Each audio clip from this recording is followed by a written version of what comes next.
Junior ROTC Honor Guard to present the flag and lead us in the Pledge of Allegiance.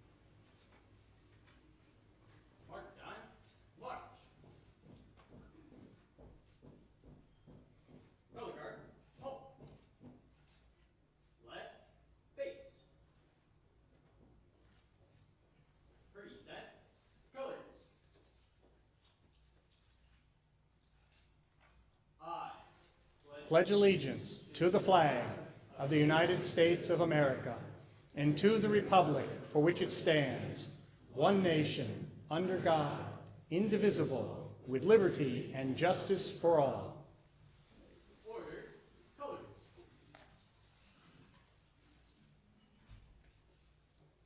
Right, face. Forward, march.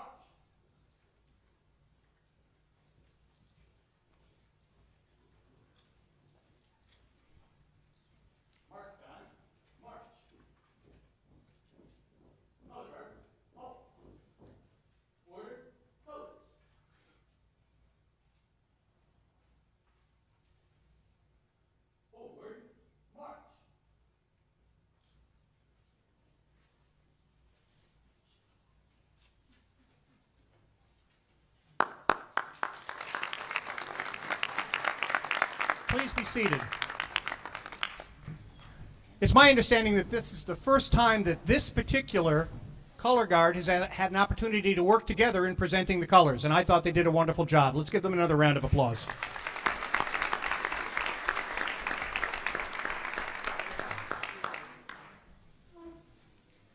And again, while we're still waiting for the additional materials, I'm going to give everybody a welcome. Thank you very much. We have a great turnout this evening for your 2026 Fault Mountain Regional School District Deliberative Session.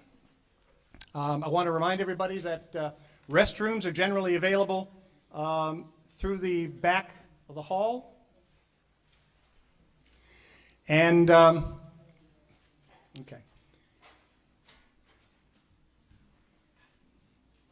Are we ready? Okay. Okay.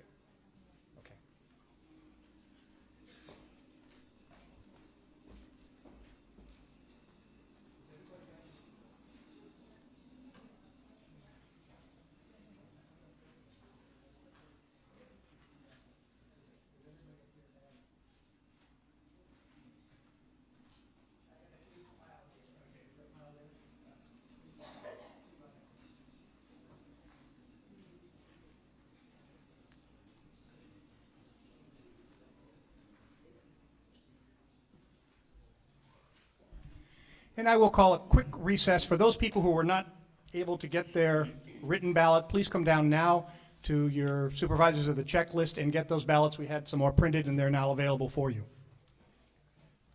Anybody who hasn't had a chance to check in just for a regular check-in, please, everybody, in order to be able to vote, you have to check in with the supervisors of the checklist. You'll receive a voting card, color-coded to your town, and then you should also have the paper ballot. I want to remind people that we're going with the distribution of the paper ballot ahead of time tonight because I'm trying to save time in case we get to requests for the secret paper ballot. But in order to utilize the paper ballot, you must be present. You must be present. So if your spouse or neighbor or somebody says, I'm going to go now, here, you vote for me, that's a crime in New Hampshire. You can only vote for yourself. So if you're here and you have your paper ballot for if we are asked to do that this evening, then you can only vote once. You can only vote for yourself. You may not, regardless of any instructions that they give you. Proxy voting is illegal in New Hampshire. So, okay, does everybody have their voting cards? And if we need them, the paper ballot. Excellent.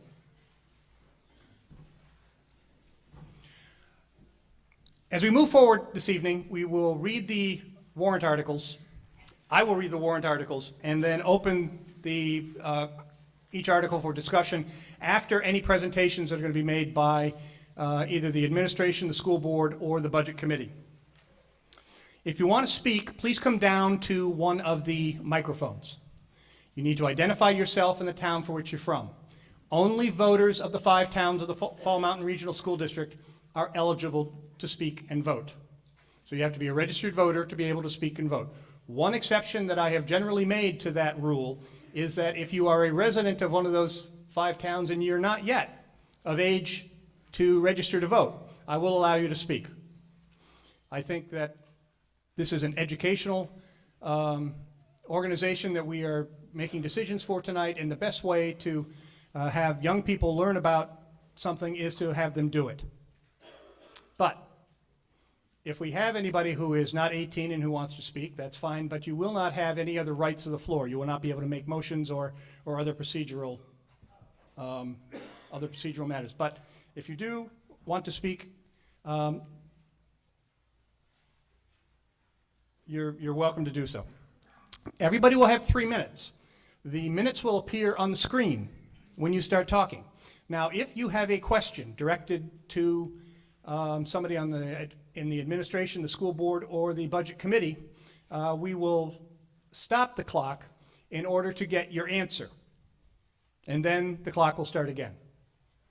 However, if you run it in somewhat, just have too many questions, I may just let the clock run. Because I want to get as many people to speak as possible on any and all of these articles that we have before us tonight. We have a good turnout tonight, and it is important that everybody has a chance to be heard, everybody has a chance to speak.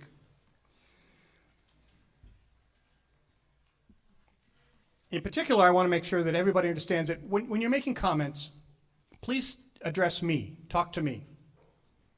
I'm here to help facilitate this discussion. I want to know what you have to say. And it runs a lot smoother and it runs a lot more civilly if we just follow the basic rules of be recognized, speak, and then sit down. We're not going to engage in debate either with other voters here today or with a lot of folks up on the stage. We're going to try and avoid as much of that as possible. But if you have a chance to speak, and you want to speak again on a warrant article or possibly an amendment, then we'll look and see whether or not there is time available to do that. I'm not going to guarantee that you're going to have a second chance to be able to speak. But if we have an amendment, a duly presented amendment, that we then will have for consideration, then the speaking role starts all over again. So if you spoke on the general warrant article, an amendment was made, you can speak again on the amendment, but only comments related to the amendment itself. So plan and think a minute before you get up to speak of what you want to say on any particular warrant article, because I'm not going to be able to guarantee that you're going to get another chance, because we're pretty full this evening, and I think that's great, but we need to understand. If we have a request for a secret or paper ballot, those ballots that we had a couple of minutes delay to make sure everybody got, I will require affirmation from 5 voters here at this time. So, and your names will be recorded for the record. So in order to get to a paper ballot, we have to have 5 voters who agree to support the request for the paper ballot.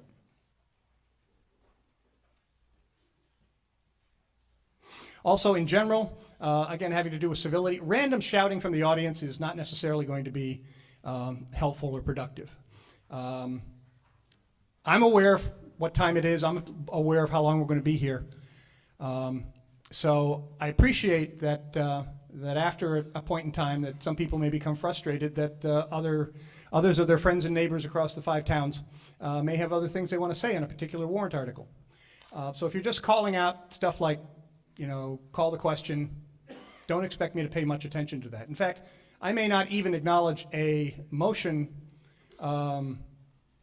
to end debate unless I am convinced that the vast majority of people who wanted to speak have had a chance to speak.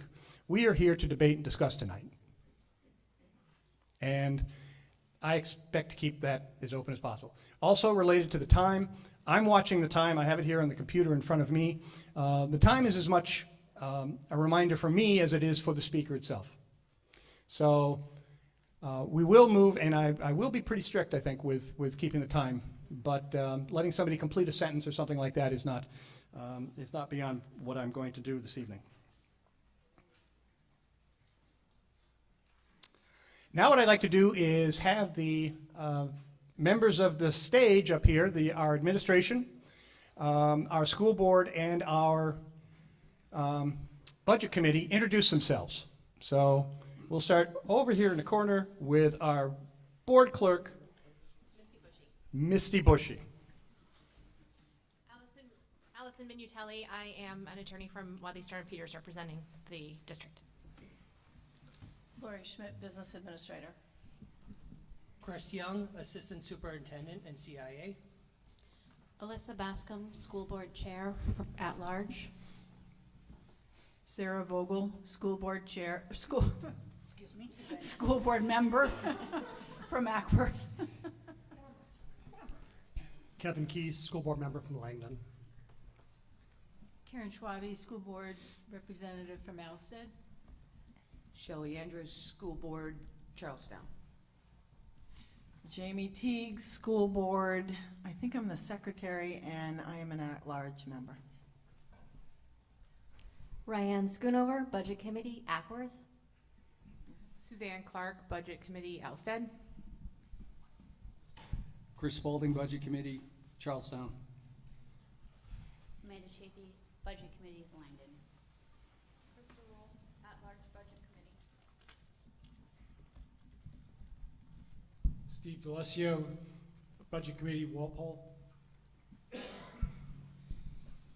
Garrett Neal, Budget Committee Chair at Large, residing from Charlestown. I want everybody to take note that everybody used a microphone, gave us their name, and where they're from. And that's the example that we hope that everybody will follow tonight. There are no, I make one last call if anybody up on the stage has an opening remark before we get into the articles. Last chance. If not, we will start with Article 1. I shall read the articles, and then if there is any presentation from the administration or any of the members of the school board or the budget committee, we'll let them go first, and then I will open that article for debate and discussion to the floor. But right now, Article 1. Shall the Fall Mountain Regional School District raise and appropriate as an operating budget, not including appropriations by special warrant articles and other appropriations voted separately, the amounts set forth on the budget posted with the warrant or as amended by the vote of the first session for the purposes set forth therein, totaling $37,538,293. Should this article be defeated, the default budget shall be $37,318,637, which is the same as last year, with certain adjustments required by previous actions of the Fall Mountain Regional School District or by law. Or the governing body may hold one special meeting in accordance with RSA 40:13, 10, and 16 to take up the issue of a revised operating budget only. Lori, do you have a presentation? I do. Thank you very much. Can you guys hear me? Yes, no? Yeah, so, okay. Oh, I have to, okay. Awesome. That's not going to work. All right. So I do have a presentation, and some of this, if you've been participating in budget hearing or any of our meetings or watching online, you'll see that some of this information is a repeat, but I feel it's important to build our story. So I do want to begin with our mission and vision statement. I am going to read this, but I won't read each slide, I promise. The mission of the Fall Mountain Regional School District is to maximize our children's academic, technological, artistic, athletic, and social skills to be productive 21st century citizens. Upon graduation, Fall Mountain students will have the academic and social abilities to actively apply their knowledge and skills as ethically responsible citizens, well equipped to succeed in their community, country, and world. So keeping this in mind, this is the premise of decisions and conversations that we have as administrators. This is our goal. We have to find a balance. We want to do right by our students. So this is the budget timeline. We had a first glance in October. We had, in November, we presented and discussed version 1.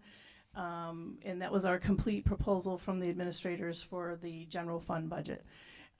December 8, we discussed it and we presented our default budget calculation. And at that time, we heard unofficially that the budget committee was looking for a reduction of $1.5 million. So then the administrators went to work. December 15th, we had another discussion where we talked about the ELC shifting our preschools back to communities and closing the independent building. And then later on December 22nd, the board voted to eliminate the superintendent position, and they also directed the administration to review methods 5, 6, and the high school to reduce the tax impact. January 5th, after break, we came back and we presented and discussed the version 2, which is the premise for all of the information that you're receiving today. And the board reviewed the administration recommendations, and we presented an updated default calculation at that time. And on that date, the board and the budget committee voted to accept the version 2 as is presented. Lori, for reference, what is ELC? That is the Early Learning Center. We operate it here on campus, the high school campus. It's an independent building that we have 3-year-olds attending the program. And so going forward, we have a handful of 3-year-olds that we anticipate being in the program next year. They will attend school in their local communities. Okay? Okay. All right. So there was a change this year in law, and so RSA 67120 requires specific language to be included on the ballot. This is not included in the warrant article. It just needs to be on the ballot, and it will be at the top of the ballot before the warrant articles begin. And the requirement is to include the average cost per pupil, most recently published by the New Hampshire Department of Education, and our assessments. So on the top of the ballot, you'll see this language. The average cost per pupil for the preceding year as calculated in accordance with RSA 189.75 1A is $24,159.10. The ELE proficiency is 56%, math proficiency is 36%, and science proficiency is 41%. Lori, what is ELA? I'm sorry? What is ELA? ELA? English Language Arts. You're going to test me on all of my acronyms, I aren't want you? to make sure that all the voters are informed. I appreciate that. All right, and then this is warrant article 1 as was read by our moderator. The only additional information on this screen is down at the bottom, and we want you to know that the budget committee and the school board both recommended this article by a vote of 6 yes and 1 no.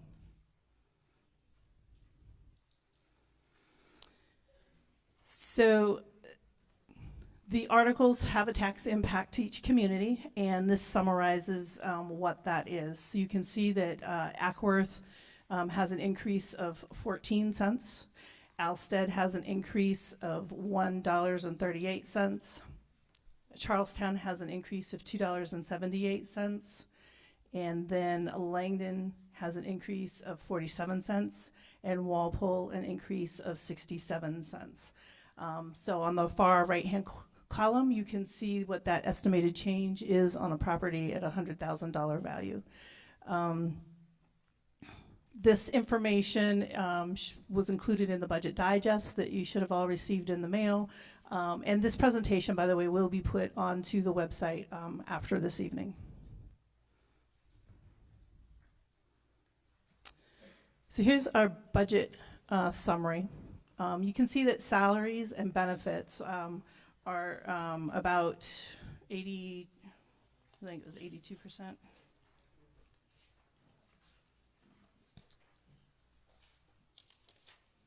Sorry, I just want to go back to my notes here. Yeah, so the benefits and salaries are about 82% of our budget. Special revenue funds, there's always questions about those. Those are the funds that we used for our food service program. Those also include grant funds, whether it be from smaller grants or FEMA grants or state grants, federal grants. Those all run through the special revenue funds. Our percentages and breakup and components of the budget summary have stayed fairly consistent from last year.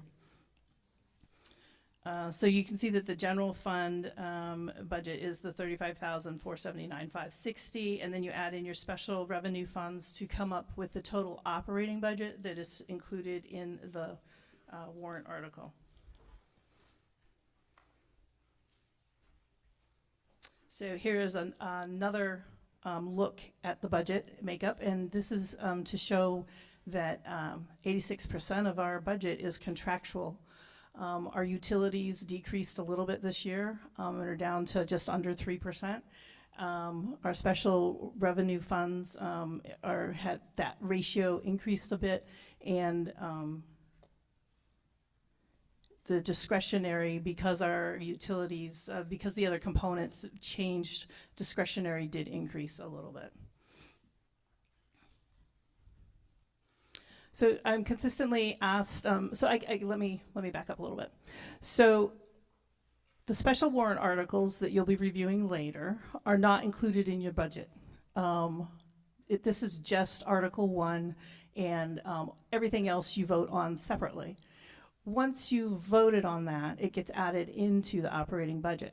So year to year, when we're going through this process, we're looking at a budget that isn't necessarily comparable from one year to the next, because the prior year includes the special warrant articles and the current year does not. So what this slide shows is a 5-year comparison where the warrant articles as voted for fiscal years 23 through 26 are included in the budget. And then you can see in the proposed, our operating budget that is in the warrant article is the $37,538,294. The warrant articles as proposed, which we will be discussing later, is an additional $2.6 million. So the total budget is $40,172,475 if all of the articles pass.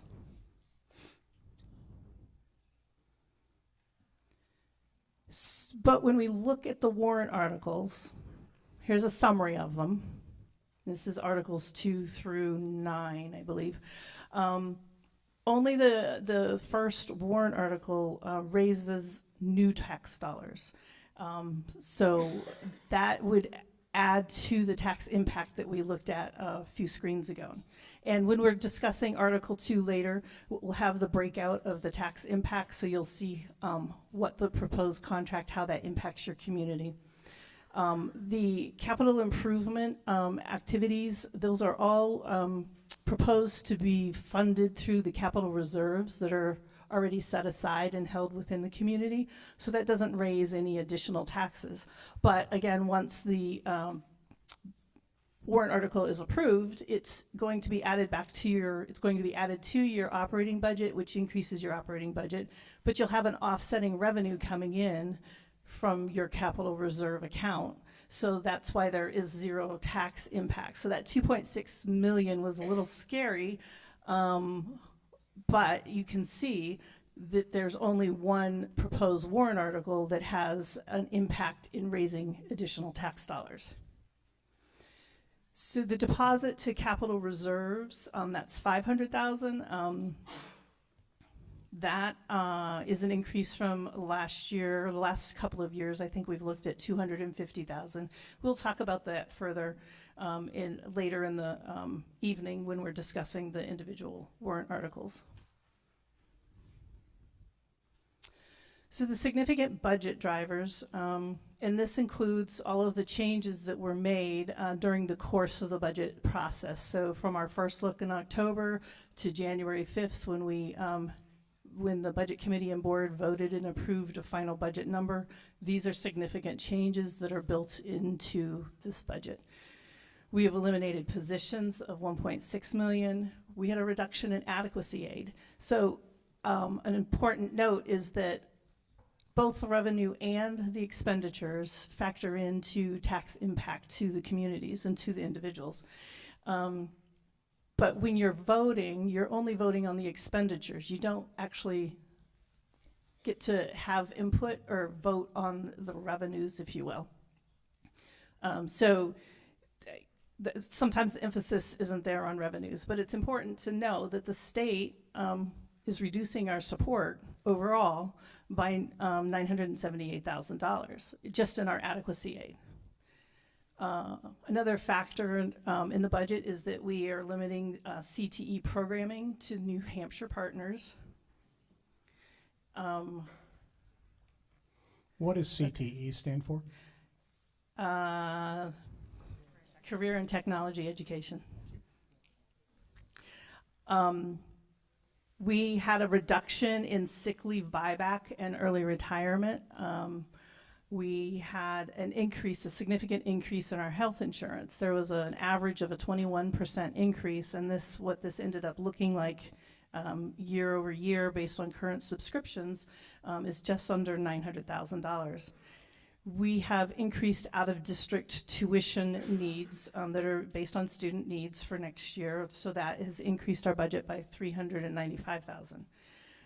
We have a second year of our support staff contract, which was an additional almost $270,000. So these are all significant factors that are included in the budget. Here's the proposed tax impact, and it's breaking it out between local and state tax. This is at the beginning of this discussion, I provided the summary of this, but this has more detail. Okay. So now I have 2 slides per community. Again, it's important to understand how the revenue and the expenditures impact the tax rate. And so you can see on the right-hand side of the slide that we start with our prior year tax rate, and then we have each component and how that activity is impacting your proposed, and this is estimated, it's not proposed, it's an estimated tax rate. And you need to keep in mind that if you have assessment changes in your town, that's going to impact the rate. When tax rates are set in the fall, it's after we've completed our annual report, which is based on our actual expenditures. So right now we're presenting budgeted numbers and how that will impact your tax rate. But when it comes to setting the rate, we'll be looking at actual activity and actual costs. So you can see here that we show the adequacy aid reduction for Ackworth. We had a return of fund balance last year that's classified as revenue for this year, so that has an impact on your tax rate. So the red highlighted items are negative impacts to your rate, meaning it's increasing your rate, and then the green items are a positive impact to your tax rate, reducing your tax rate. Overall, for the Ackworth community, revenue decreased by 16.6%, expenses decreased 3.96%. Your ADM, which is average daily membership, decreased by 7.79%. Average daily membership is a calculation based on your enrolled students and their attendance. So that's how, if you look over on the right-hand side, you can see we have partial head counts. So it's a fun formula by the state. We had one position that was eliminated in the Ackworth School District, not district, building. This is just a 5-year look at what return there has been from fund balance, what adequacy aid has looked like over the 5 years, and what the local assessment has been. And yeah. So we're gonna have similar slides for each community. So again, here you can see that we had a decrease in both revenue and expenses and ADM. For Alstead. Alstead, of course, would include both our Vilas and Alstead primary schools. We had one position that was eliminated in the Alstead area.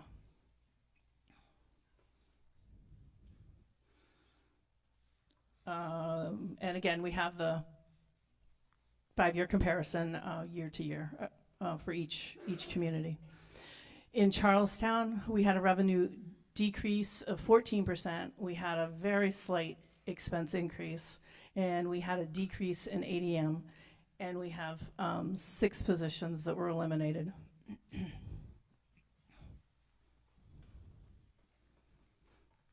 And we have our 5-year comparison showing the fund balance return and how that was allocated to, how much of it was allocated to Charlestown, and of course the actual adequacy aid and local assessments.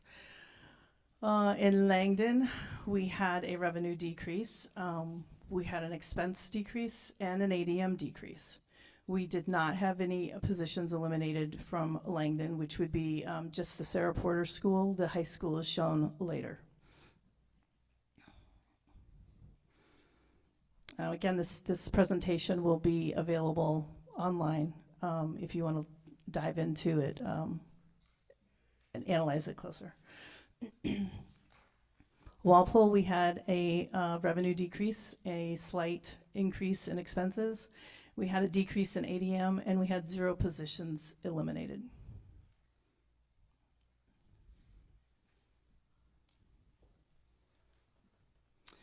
So the high school had an increase, has a budgeted increase in our tuition revenue. We have a slight decrease in our expenses, and we had a decrease in our enrollment. We eliminated 3 positions at the high school, and we withdrew the proposed full-time CTE director.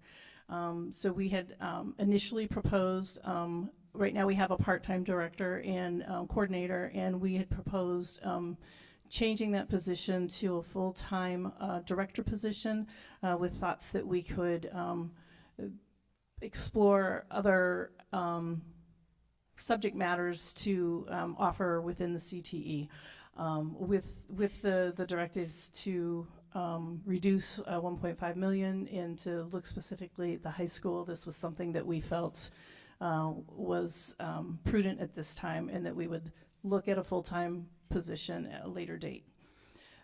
This is also where we limited the CTE programming to our New Hampshire partners. We also eliminated positions in our methods 1 through 6. So the methods are the way that we, it's like our cost allocation that is outlined in our Articles of Agreement. So method 1, it's district-wide. We eliminated 2 positions. Method 2 is covers shared middle school costs primarily for sports, and there were 0 positions eliminated there. Method 3 is facilities, and we did eliminate a position in that method as well.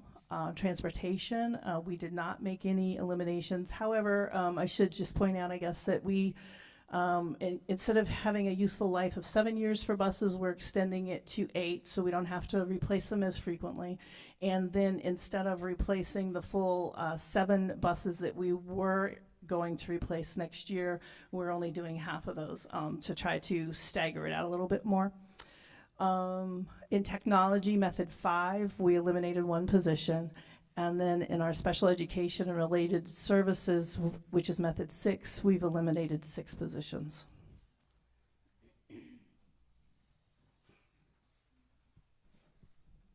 When you look at the proposed budget versus the default calculation, you can see that the default calculation is lower than the proposed budget by just under $220,000. And this shows the default calculation. We start with last year's approved budget, and then we made reductions and put in additions. So you can see that we reduced the special warrant articles from the prior year budget, because remember, once it's voted and approved, it's added in. So we want to pull those out because the special warrant articles are a one-time thing. We have the sick leave buyback and the early retirement that we included in the budget last year that we reduced. And then you can see on the right-hand side that we've added back costs that were related to next year.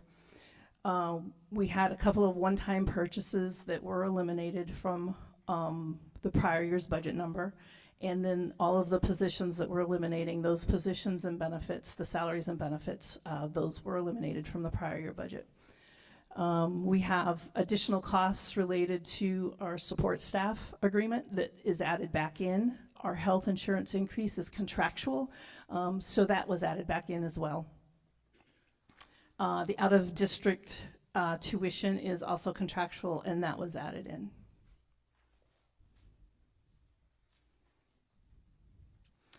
All right, so I've come to the point where we can, I'll turn it back over to our moderator for questions and answers, but I do want to point out that if when you're reviewing this later on your own, if you have additional questions, please use this link to submit a request, and the information request will come through to me, and then I'll be able to respond to you, so you have that information.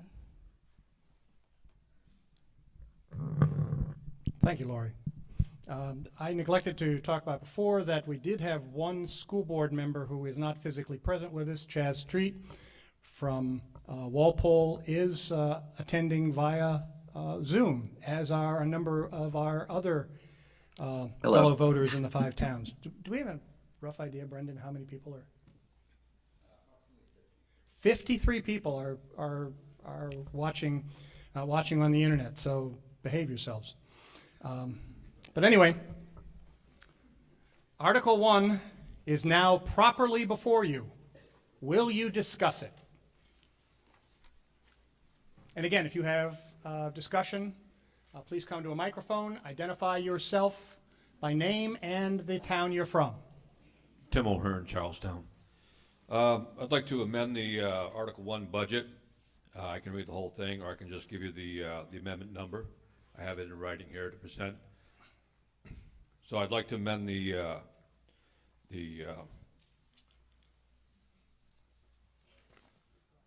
$37,538,393. I'd like to amend it to $34 million even. Do I need a second? I have a second here in front of me. And who is that person and where are they from? Charlestown. Jacob Keane. Thank you, Jacob.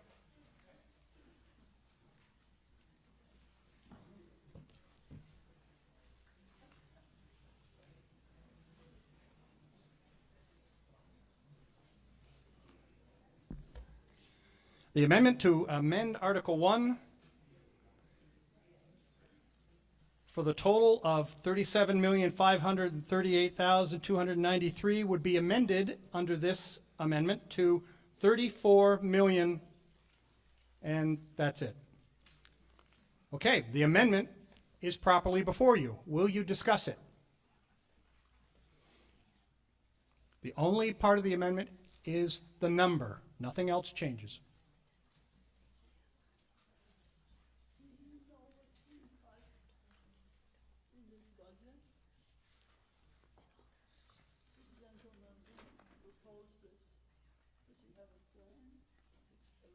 If you want to speak, we need to come to the microphone. And you want to come to my microphone, that's fine.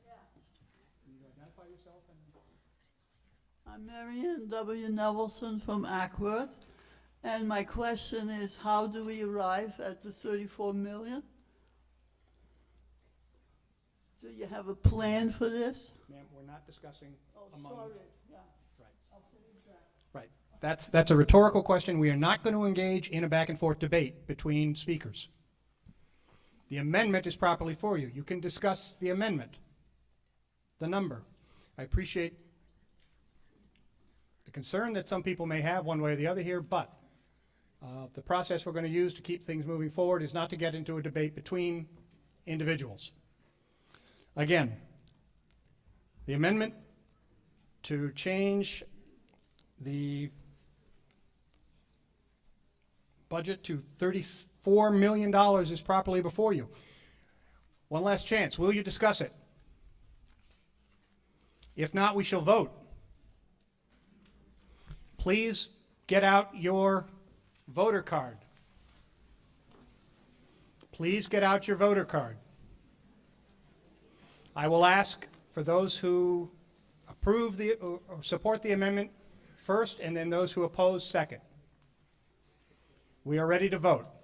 All those in favor of the proposed amendment, please raise your voter card.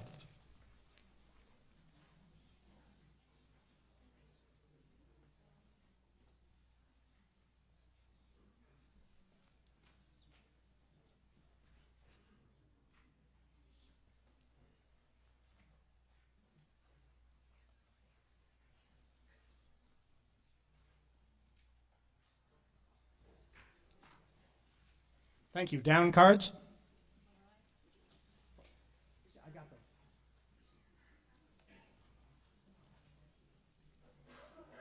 All those opposed to the amendment, please raise your voter cards.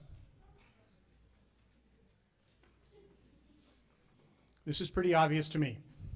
Down cards, please. The amendment fails. The warrant article is originally presented, is still properly before you. Will you discuss it? My name is Lisa Hawkins. I'm from Alstead. I'd like to make a motion to amend Article 1 to total $37,630,293 to reinstate the French program. That's for an extra $92,000 for a French teacher for 26-27 school year.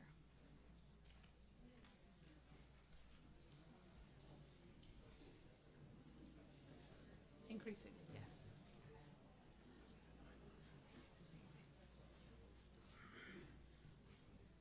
Can I make my remarks? Yes, you can make remarks. Okay. But I must remind you that the amendment cannot be directed to a specific program. That is a discretionary decision that is made by the board. Got it. I appreciate if you want to make remarks about recommendations about how that additional fund will be spent, but that is not part of the amendment that we will vote on. Understood. Thank you. All right. So I'm a 37-year veteran language educator, and I was moved to come here today and thank you all and give you my perspective on these difficult budgetary decisions. I was fortunate to spend 6 weeks substitute teaching at Fall Mountain, where I saw evidence of the excellent school system that you have created and continue to support.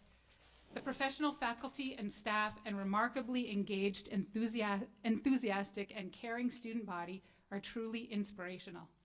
This standard of education addresses one of my and many of our neighbors' greatest values and reasons for choosing to live here. In order to maintain this standard, the French program must continue to be funded. At the January 5th school board meeting where the budget was discussed and presented, a member explained that they chose to keep Spanish and eliminate French because Spanish is the language that is most prevalent globally and in the United States. While this is true, maintaining a choice of language study is essential in order to continue to provide a rich learning environment for our students. World language study at Fall Mountain High School is optional. Students here choose to study a world language for a variety of reasons: to prepare for their future after high school, for family heritage reasons, for a passionate interest in the culture or the people that speak that language. And what the students actually said to me before I left is that they appreciate the ability to connect more with others. These are characteristics that I had the privilege of witnessing in the French students I taught here. We need to nurture their excitement and interest. It is undeniable that the study of world languages in our region is declining. It is also unacceptable. The Foul Mountain High School French program is nationally recognized. It has proven itself with high student participation in the French Club and the French National Honor Society and the proficiency levels of the students who take French here. The students in this program feel special, and they should. An online language program is not adequate to substitute and replace this extraordinary program. The district has now hired a qualified French teacher to continue that program. So therefore, I am making a motion. Thank you. Okay. Do we have a second? Thank you. It's been moved and seconded that the amount of the proposed budget in Article 1 be amended from $37,538,293 to be $37,630,293. The amendment is properly before you. Will you discuss it? Please. It's a support. Fine. Okay. My name is Diane Hardy, and I'm a resident of Walpole, North Walpole to be exact, and I'm a 1973 graduate of Fall Mountain. I'm here not only as a taxpayer, but more importantly as a grandmother of a current junior and freshman at Fall Mountain, both of whom are currently part of the French curriculum. Keegan has completed all courses, received his bilateral literacy, and is a member of the French National Honor Society. His sister aspired to do the same. As a family, we're devastated to learn that you are opting to put this nationally ranked program on the chopping block. During her tenure here, Madame Fortgang built a program Fall Mountain should be proud of. In 2023, the program was recognized as exemplary with distinction by the American Association of Teachers of French. This group was founded in 1927 and is the largest association of French teachers in the world. Fall Mountain received their highest award and was one of 10 high schools in the country to receive that award. Our students consistently perform well on the grand concours. The French Club is the largest and most active club in the school. Why would you take that away? We know that a foreign language offers extensive cognitive, professional, and personal benefits, from improved memory and expanded career opportunities to deeper cultural connections, which we certainly need now, and enhanced travel experiences. Most colleges require 2 years of high school foreign language, and selective institutions prefer 3 to 4 years. I know that you are faced with very difficult decisions regarding fiscal responsibilities and budget cuts in a state that chooses not to adequately fund education. I don't know how decisions are reached as to what programs get cut, but I beg you to reconsider this one. Last teacher in, first teacher out is an irresponsible and lazy decision-making approach. Are the number of students in French versus Spanish taken into account? What do the students want? Have you polled the middle school students to see what language they want to take? If it comes to Spanish only, wouldn't you have to hire another teacher to absorb all students wishing to take a language? Would you have made the decision if Madame Fortgang hadn't left? If the budget doesn't pass, will the French program remain? What options are students left with other than switching to Spanish? I realize that school choice hurts public education, but decisions like this certainly make it more appealing. While we miss Madame Fortgang and wish her well in her new career path, she left a strong foundation that can, and certainly should continue. Make Fall Mountain proud. Avoid mediocrity. Please keep the French program an integral program of the school. Thank you.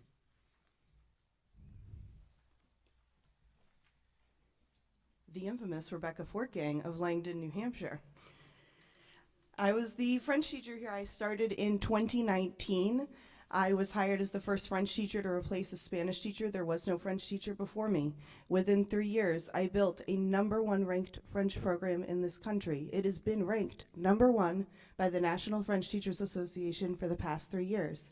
If it was applied, This year they could apply to re-up it, and they would be ranked #1 again due to not me. The program ranking has nothing to do with the teacher. That's one small part.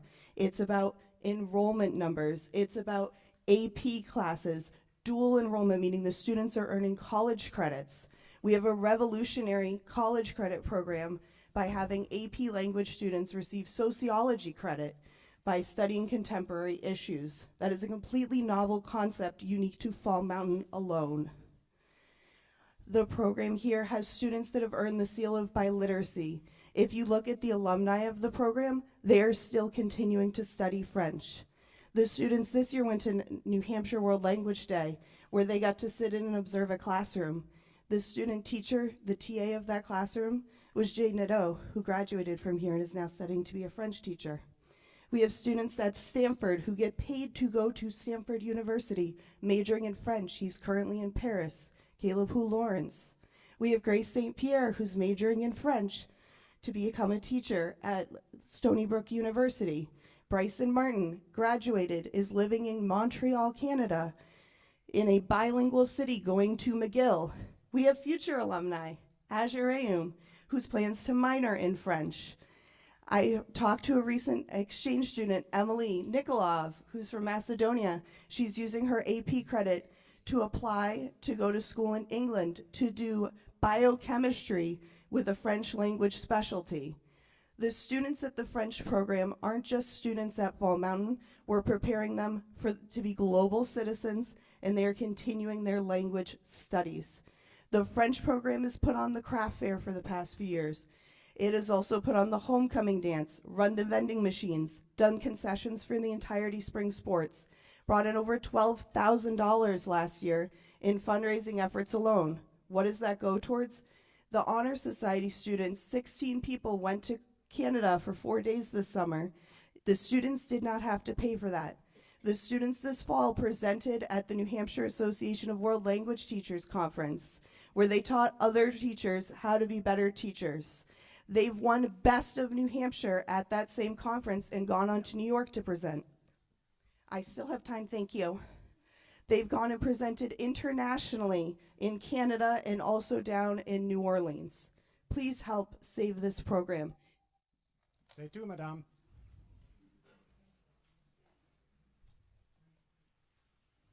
Azure, I live in Charlestown. I'm a senior at Fall Mountain Regional High School. Throughout my almost 4 years of high school, I have been involved in many sports and extracurricular activities including cross-country running, Nordic skiing, softball, track, peer mentors, National Honor Society, French Honor Society, and French Club. I'm here tonight to fight for the French program. Throughout all the activities I have participated in my high school career, the French program has absolutely had the most impact on me, and that is being said by a girl who has played 4 sports in 1 school year. I have been in love with French class from day one. When I was in French 1, the very first level of French, I had a student teacher. He was a student at Fall Mountain Regional High School doing an extended learning opportunity to teach kids French. I always thought it was so cool how someone so young could have so much love for the French language that he'd want to teach it to others. As I progressed through the French program, completing French 1 through French 5, my love for the class grew even stronger. In French class, you don't just learn the language, but you immerse yourself in the French culture. It is so incredibly valuable to learn different perspectives and different ways of life. My French classes taught me so many valuable lessons that I would not have experienced otherwise. I have also learned many useful skills because of French classes. I learned not only that studying is important, but I also learned how to study. In French 4, I got my seal of biliteracy, which communicates to colleges or employers that I actually do know how to speak French. Getting the seal of biliteracy is also something very unique to our school. Not many schools can say that they have bilingual students because of a foreign language teacher, but we can. Because of French, I've gotten the opportunity to travel to Canada not once, but twice. And I use my French skills to communicate with people who speak French fluently. And these trips, by the way, are covered by the fundraising that the French Club does.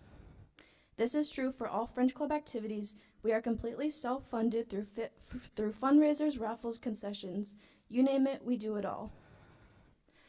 I know I've talked a lot about French, and that is because it is immensely important to me, but cutting the budget inevitably leads to cutting programs that mean a lot to other people. I feel very strongly that money from education should not be cut. With every class, teacher, or program that gets cut, that is one more opportunity that the children of that school will no longer have. It is never a good idea to choose lowered taxes over the future of an entire generation of children. Thank you.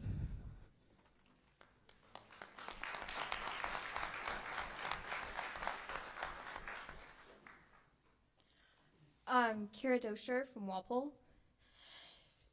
Hello, my name is Kira Dosher, and I'm a resident of Walpole. I would like to start with restating a piece of Fall Mountain Regional High School mission statement, ensuring students improve social skills and have the ability to communicate with others and the world. To dive in, I would like to begin with the impact French has had on my life and on my friends. In fact, I sit in the crowd amongst the people who are closest to me, and I have met them through the language program. The program is optional, therefore the students who take these classes are more likely dedicated to their studies, much like oneself. Throughout my years of the course, I have met and become friends with so many people I would never have talked to. The course also allowed me to improve my own social skills. The classes have allowed me to realize that everybody makes mistakes, whether it's saying a word wrong or not knowing every word at the top of their head. This is extremely beneficial for students who have a competitive drive like me. Through this class, I have learned that it is, in fact, all right to make mistakes, and it enables me to learn with everyone else in a more positive environment, meaning that everybody has similar purposes. My own social skills have been improved. I am here talking. Without the program, I would not have been up here. I would not have been able to speak in front of people because no language. I have a friend who is shy and doesn't speak to others much, but through the French program, I watched as they were able to speak more easily to others, including myself, who is a very unlikely person of this recipient. Next, I would also like to say a point that has been raised by other students and I. Why cut a program that has been successful for so many years, and yet now it is being proposed of being cut? I've thought about this a good bit. It is because we have received so many different teachers, possibly. Is it the fear that our teachers won't stay? Now, before I get into this, I want to state that I am speaking on my own words, nothing from any teachers I've had. Each teacher that I've had, however, have all brought so many different influential objectives to help students. But one thing that remains constant is their motivation and dedication to their job. By using my own observing skills, I can see that their purpose is to make an impact on their students and give them the communication and social skills they need to thrive in the world. They have demonstrated immense dedication and do everything in their power to improve our education, whether that means clubs and activities or real-life immersion in either the language or the culture. I know my time is short and I could talk forever, but I want to make it clear and evident that by cutting the program, the future generations of French students are unable to gain the specific resources given solely by the French program, and that we are preventing them from receiving the most dedicated teachers I've ever met. Thank you.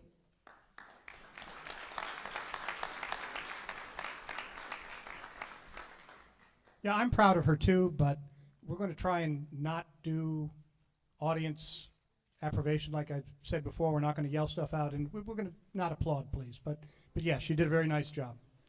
Please. Lisa DiBartolomeo, Charlestown. And Mr. Moderator, could you please identify yourself and what town you're from? I'm Leroy Watson. I'm from the town of Walpole. Thank you.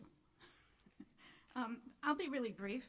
I hosted a foreign exchange student 2 years ago, and she was in the French program and in the French club, and I told her that they were considering deleting the French program, and she wrote to me and she said, "This is horrible. The French Fall Mountain Regional High School French program has done so much for me. I used my AP scores to apply to a bilingual program in the United Kingdom." So I think she's really wanted you all to know that it was a very valuable program. The other thing is I have 4 children that attended Fall Mountain Regional High School. They're all grown up now. Their family on their father's side speaks fluent French. And my daughters took French, and I think my son did too. Without that knowledge, they would not be able to converse. I mean, they could speak English too, but when I was first married, my husband's family spoke French around me and not English. And if I had taken a French course, then maybe I would have known what they were saying about me. And so anyway, I think this is a very valuable program, and I really would appreciate it if you guys would think about keeping it. Thank you.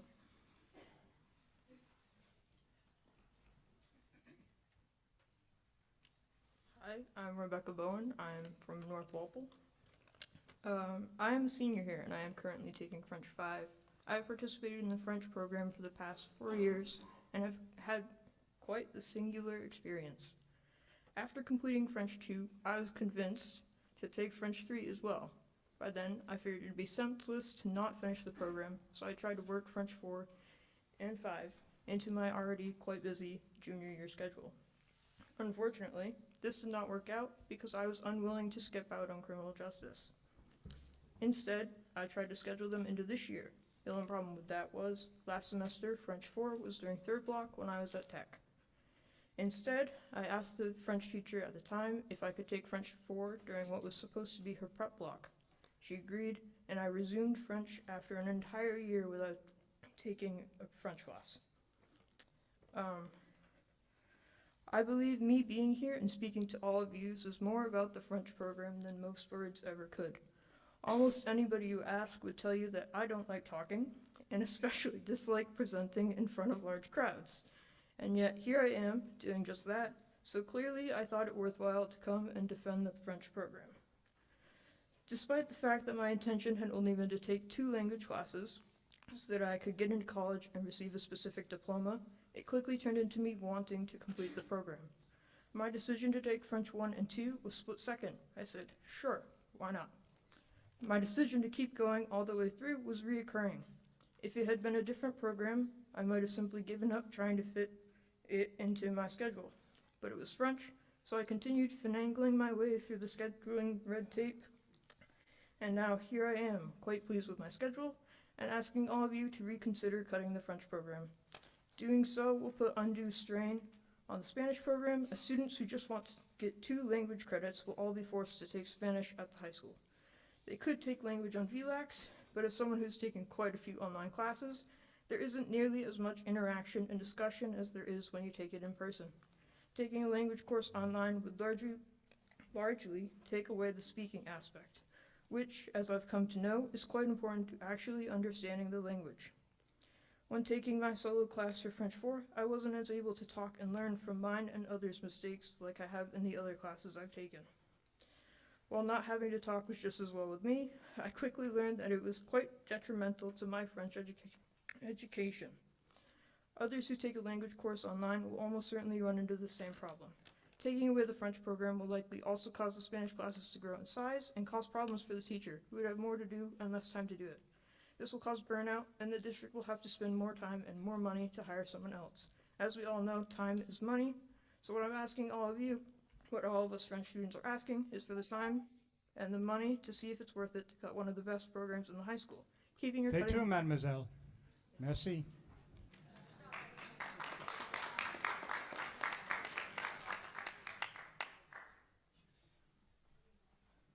The amendment is still properly before you. Will you discuss it? The amendment would add $92,000 to the proposed budget for a total of $37,630,293 if adopted. Hearing no other requests to speak, we will vote. Let's get our cards out. All those in favor of the amendment, please raise your card.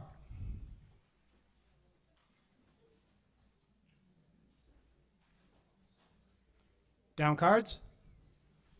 Those opposed to the amendment. I'm going to count.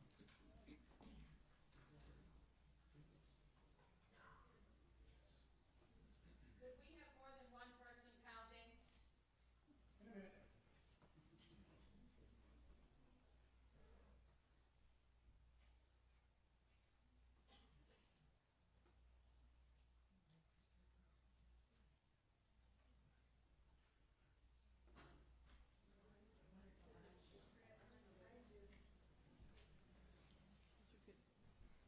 I'm going to ask those in favor to raise their cards one more time.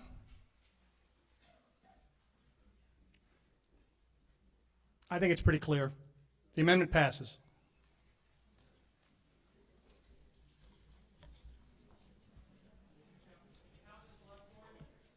Yep.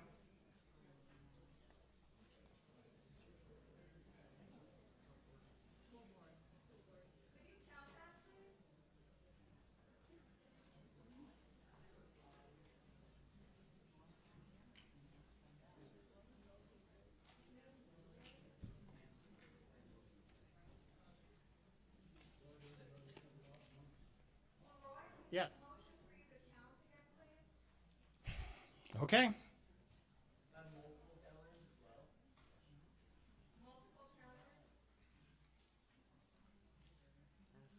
Okay. I understand. Give me a second.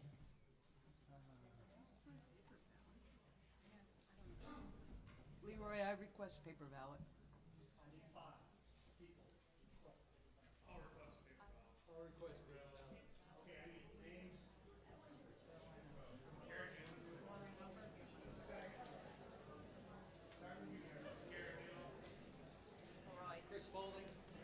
Ryan Schoonover. Shelley Andrus. Mr. Moderator, it needs to be in writing.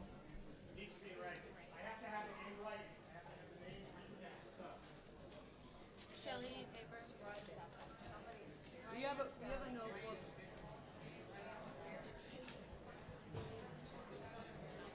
Chief's got it? Pass that back down to...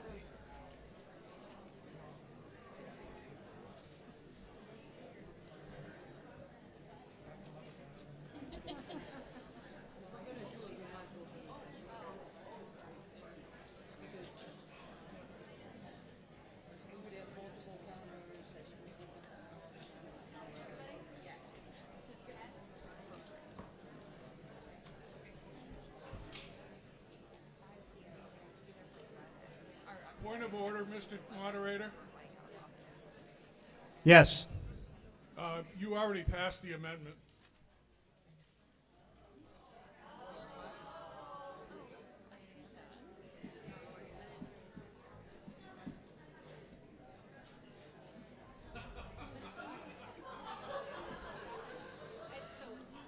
If I've got 5 people who want it voted and to have those numbers reported, no, this is the way we're going to run it.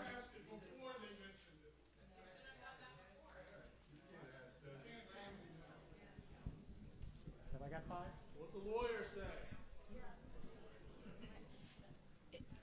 If there, the vote is the vote, but if there was the point of order on redoing the vote and recounting it, then that can be, I think you can have a secret ballot on that.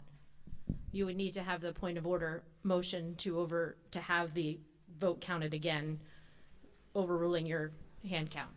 And that's what I'm assuming Shelley was getting. Am I correct? Yes, point of order. Thank you. Okay. Where is the...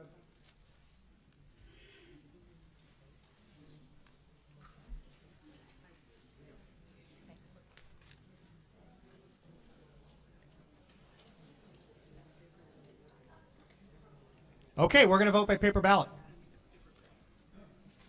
We are going to use Section C.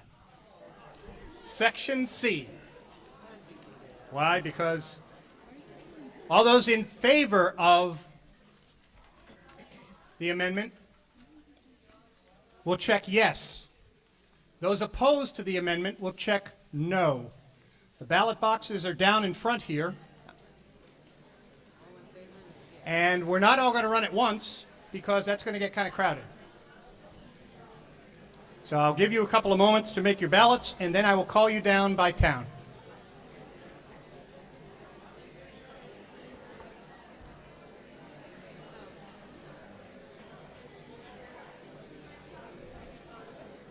And we got people running down here anyway. All right, we're going to have to wait a minute because we've got people who have... I understand your difference of opinion, but...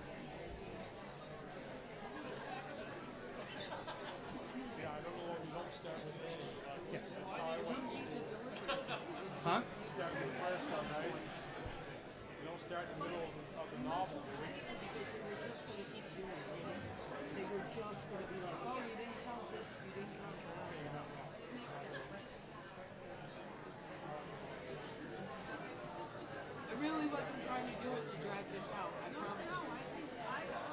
And it's our last one.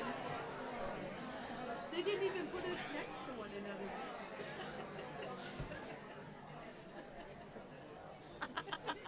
How appropriate.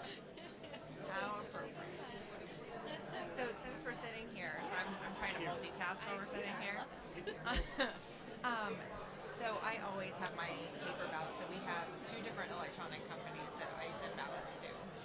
2 towns use them, but they use different companies.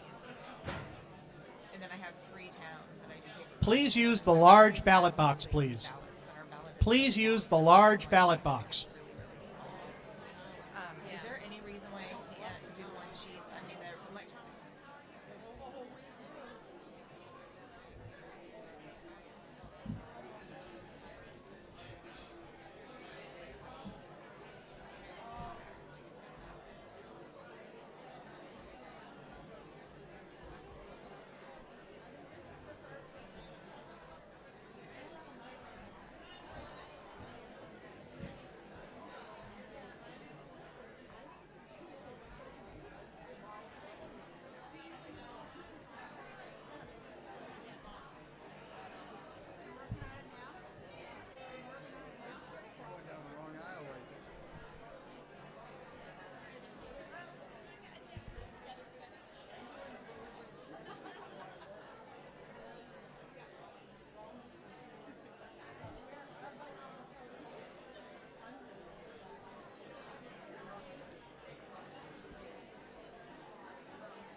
Hi, Steve. Okay, I'll get you. We're going to be a couple minutes here.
Hello? Is there anybody who hasn't voted yet? Anybody who hasn't voted yet? Seeing nobody move toward the ballot box, I declare the ballot closed. We will now count.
May I have your attention, please?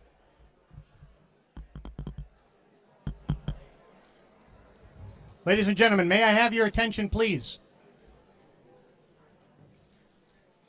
First, a housekeeping measure. Some of our friends online who are trying to enjoy this deliberation with us have said that, that some of us need to speak a little closer to the mic when we come to speak. So just remind you that it's not just the folks here in the hall who are able to hear you, but also our friends on the internet. All right? Hear the result of your ballot.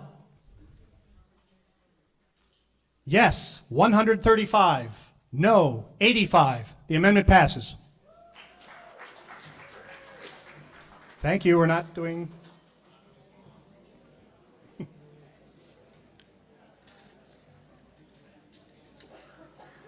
Now, Article 1 as amended is still properly before you. Will you discuss it?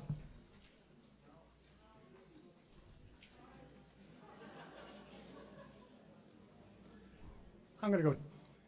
I've been hearing for that side a lot. I'm going to let someone on this side speak. Tom Ronning, Walpole. When you ended up doing your presentation, you said you cut CTE program, which would be the students who are going to Springfield. Will you at least grandfather in the students that are currently in programs over there? Your mission statement and the vision statement basically says that that's what we should be doing. Will you grandfather them in? Okay, let's find out. Do I have a comment from administration or the board?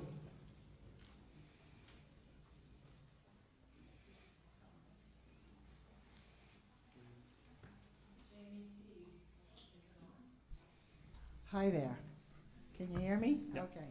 So the school board has discussed this at I think a couple of different meetings when it was brought to our attention, and I believe the feeling of the school board at that point in time was to ask the administration to try to find the money within the budget as built to continue those students at the VOC program. That was not a formal vote, however, on the school board's docket, but it was a discussion. So that's what I know at this point in time. I understand that you have a very difficult job, right? Budget committee and everybody. So thank you very much, okay, for everything that you're doing, especially when you look at the financial impact. I strongly consider, I hope that you consider, and I hope the administration considers, students should not have the carpet pulled out from under them. If they started a program over there, they should deserve to stay in that program until they're done. Thank you. Hello, Lisa Buswell from Walpole. A little closer to the mic, Lisa. Oh, yay, okay. Tom really was talking about what I am up here for, so is there any way to get an answer from administration before I amend again? I don't know. I will freeze. I will again offer the chance for a comment from either someone from the administration or the board. Hearing none, your time is going to start running. Okay. So I am proposing to amend and increase the budget to include the amount that was talked about at that school board meeting. It was $143,436, and that was for the juniors that will be seniors to finish their program. It's a 2-year program. They were committed to doing this. They are committed. They're dedicated. And to have that program stop halfway through, it doesn't meet the mission statement that has been stated again and again. So I do have it tight. I had to change it based on the last thing. But the total, do you want me to read the total? Or will you read that? I have that. Because that was, yes, because of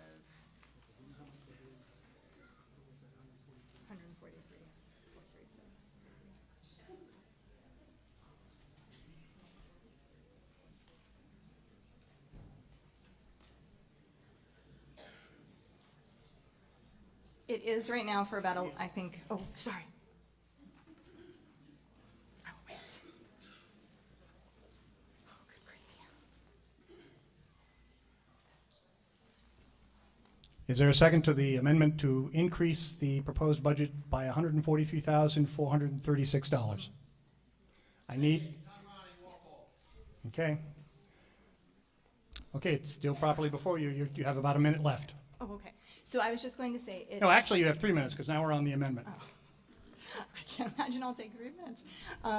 So it right now is for 11 students, and they are studying criminal justice. I think it's industrial trades, and they're just totally committed. They are going there for 2 blocks a day for the entire school year, and they have to rearrange their schedules, and some of them have to take VLAX courses in order to fit everything in. And I think because they made such a commitment and the school made a commitment at the same time, they committed to sending them for 2 years to River Valley. I understand that it's going to stop, so no more will be admitted in, but I think that we deserve to have them finish that program. So, thank you.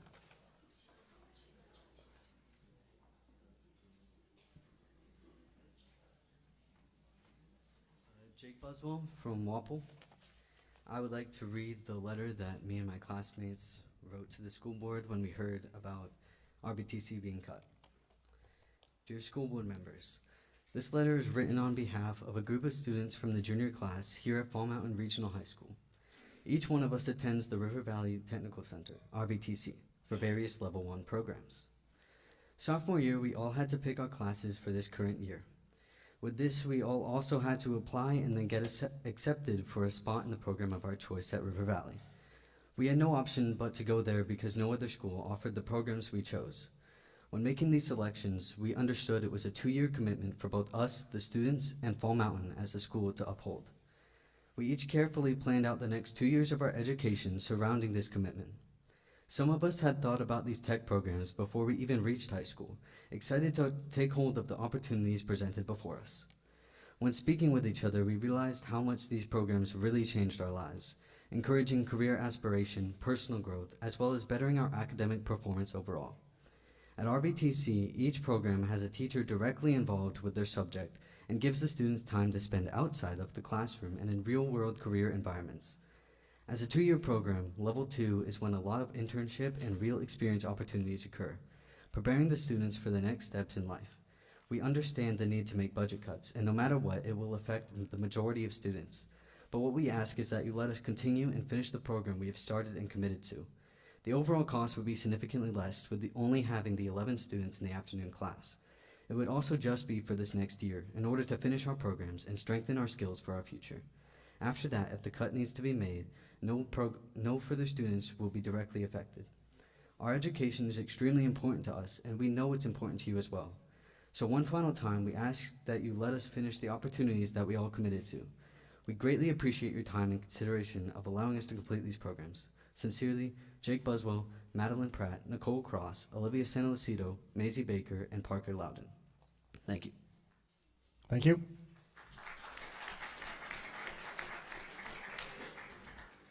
By adding the proposed amendment to the amended budget, adopting this amendment would result in a budget number of $37,773,729. Just so we have the total in front of everybody. I had to do the math because we amended it before. Anyway, yes. Steve. Steve Alessio from the town of Walpole. In the presentation that was presented with the CTE elimination, it said that you would go to New Hampshire partners. Can somebody tell us what those partners are or who those partners are? Especially for those kids, particularly in welding programs and over at RVTC. Okay, do we have somebody from the administration? So that involves our Region 13 agreement with Cheshire Career Center in Keene currently. The elimination would be for River Valley Tech. That is our current partner this year across the river in Springfield. And they offer all the same programs? No, some of the programs that are at Cheshire do not exist and are only offered at River Valley Tech. Thank you.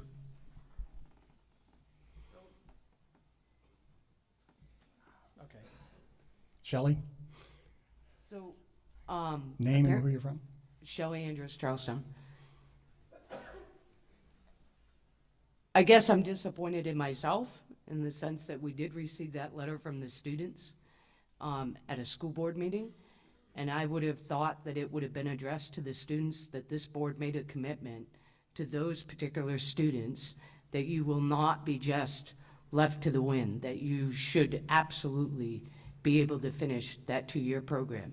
You made a commitment to it, we make a commitment to you, and that's the way it should be. And it's just unfortunate that they had to come up here tonight and speak their mind.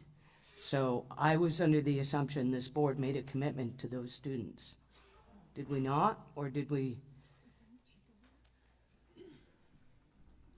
Alyssa, back. I don't know if you can hear me. Am I not on? Yeah, it's on now. Okay, thank Steve. you. We did not take a formal vote at that meeting. It is a discussion that we intend to have about how to find that amount of money in the budget with other changes. It is a discussion we fully intend to complete. More information will be coming based on the outcome of this vote. No. Steve? I just had a question for Laura. Name and town. Oh, sorry. Steve Varone from Walpole. Just a question. I don't know where that number came from, 140 some odd thousand. And it's been 18 years since I sat in Lori's seat. But don't we still get revenue back from the state for part of that? But we have to budget on a gross basis. And so this is a grossed up budget. The revenue is not part of the budget that you vote on. But if we, is it 75% still, or has that changed? I have to go back and double check because I think it varies because we have a pot of money that the state allocates. They do transportation first and then they allocate it over the remaining participants. So right now we're getting about the same amount that we receive for New Hampshire, but again, we have to prepare a grossed up budget. Okay. I hope this doesn't get cut, but Yeah. We do not receive full reimbursement for Springfield. we don't get reimbursement for Springfield. We don't receive full reimbursement. Full no. reimbursement. Right, and it does cost us more to send to. Yes, Springfield. that I remember. So Their price was higher. Okay. Yeah. Okay. Thanks. Bryn Kane, Charlestown. I just want to start off by saying that I am an administrator in another district that just had to cut $2.2 million from our budget. So I feel the pain of the people that are sitting in front of me and the administrators behind me. That being said, I'm a taxpayer in Charlestown, and a $2.78 raise as it is right now in my taxes is unacceptable, and I think that a lot of people in this room will feel the same way. I understand that cutting Tech Center and cutting French is heartbreaking, but at the same time, I would hope that we could get a commitment from our administration and our board right now, here today, that we will not take that away from our students, and we will find another way to fix that without raising the taxes even more.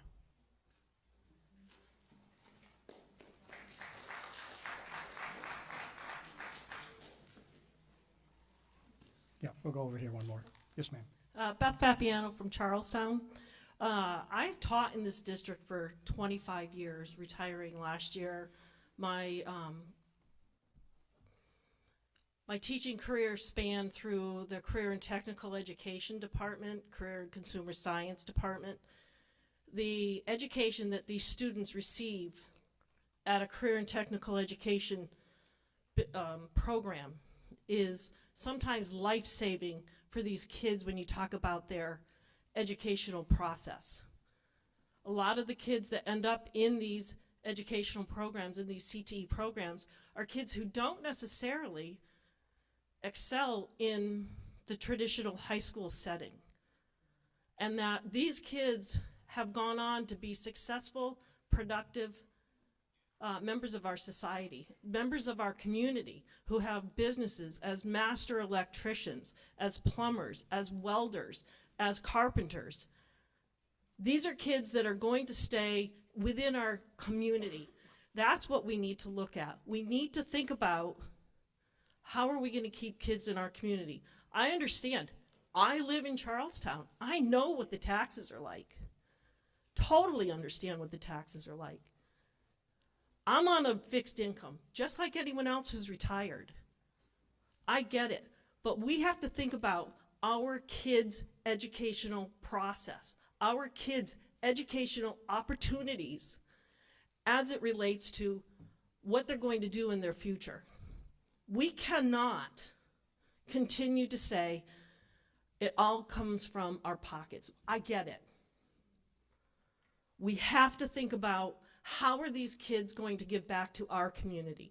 They're going to come back and stay in our community, and they're going to open businesses, and they're going to work, and they're going to become productive members of our communities, whether it's Charlestown, Walpole, North Walpole, Langdon, Alsted, Ackworth, Unity, Leominster, wherever we're getting these kids from. We have the obligation, and we have the ability, and we should have the ability to fully educate them, looking at the different types of education that these kids need. So I implore our board, you shouldn't have to take from rob Peter to pay Paul. We should be putting this money in our budget. Absolutely. Thank you. No, we are not applauding. Thank you very much. John Streeter from Charlestown. This is more directed to the board. I have to tell you that I am very disappointed that we are here now voting on an amendment to put money back into a budget when this board cannot even tell us how many students would be affected, which programs were going to be cut, and there's just a dollar amount that's floating out there.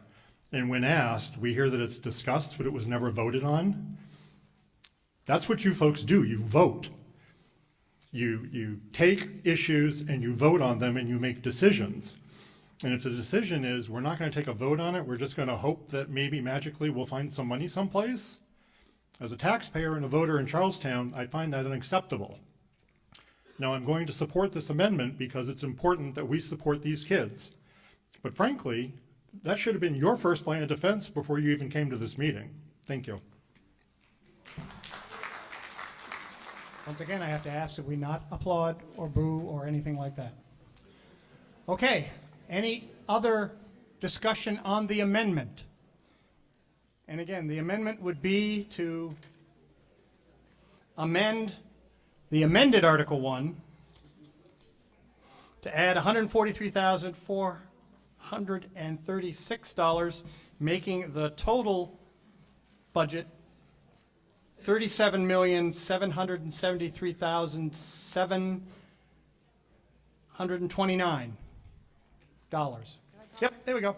Okay, Patty Chafee, Charlestown. So I guess my question is kind of related back to the other question about the New Hampshire partners. So if we're saying we're moving to New Hampshire partners, that means we should have allocated some funds for kids to go to Cheshire. So why weren't these kids included in that count? Even if they didn't choose to go there, I'm just wondering why they wouldn't have been included, because what if they wanted to change programs? So what was the estimate for sending kids or students to Cheshire? So I would have to look that up specifically, but the budget does include monies for students to go to Cheshire. And the tuition and the calculation was based on programming, and they don't have like programming at Cheshire similar to what is in Springfield. So no, there was not additional monies shifted to the Cheshire. But there wasn't consideration that these kids might change programs? No.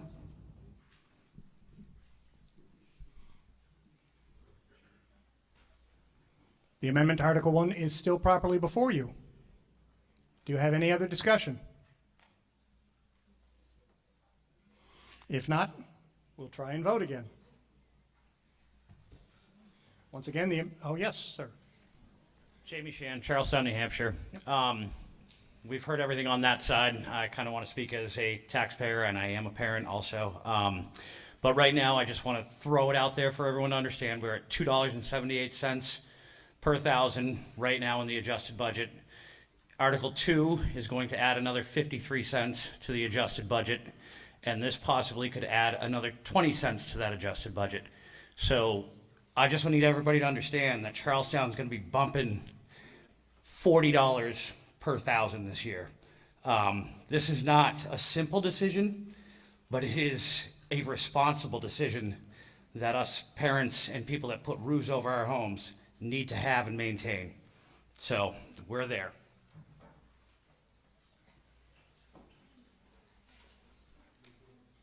The amendment to Article 1 is still properly before you. Do you have any further discussion?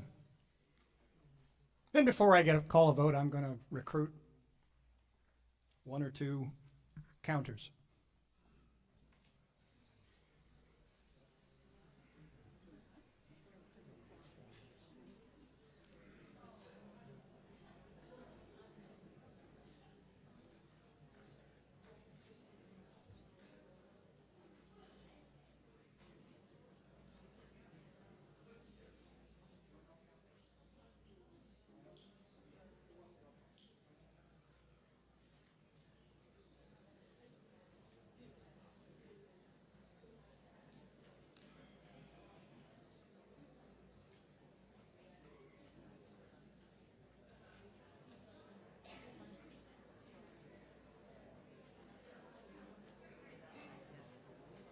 No, I just want you to do this one. I just want you to do this one.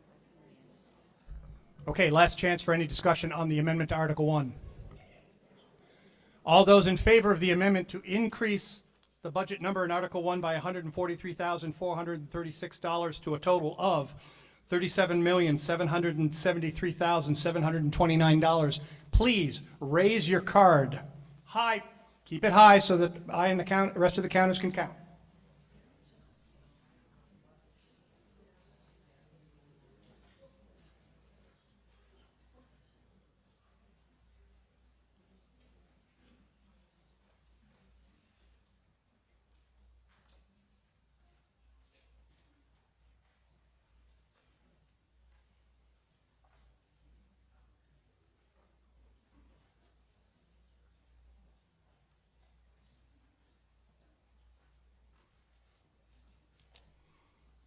What's yours? Yep. I got it. I got everybody back here. Yep.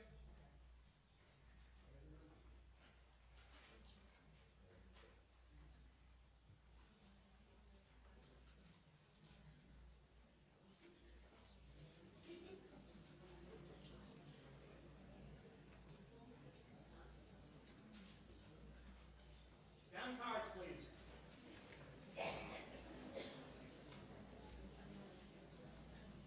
All those opposed to the amendment, please raise your cards.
Hear the result of your vote. Those in favor of the amendment, 116. Those opposed, 71. The amendment passes.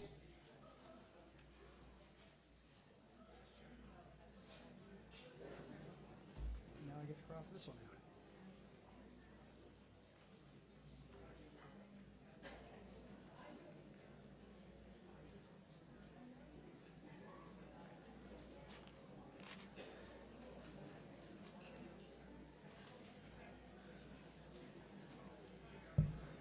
Article 1 is now still properly before you. Will you discuss it?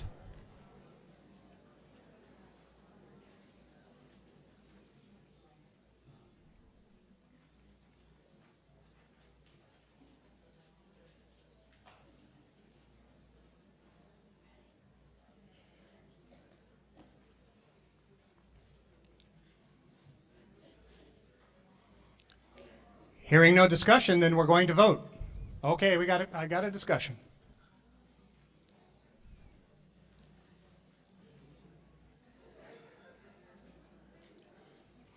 Thomas Cobb, Charlestown, New Hampshire. Just want everybody to think long and hard. We're up to about 40 million, right? Every year, we're going to see 2 to 3% increase. 10 years from now, you're going to be at 50. 52? We have to get a grip on this.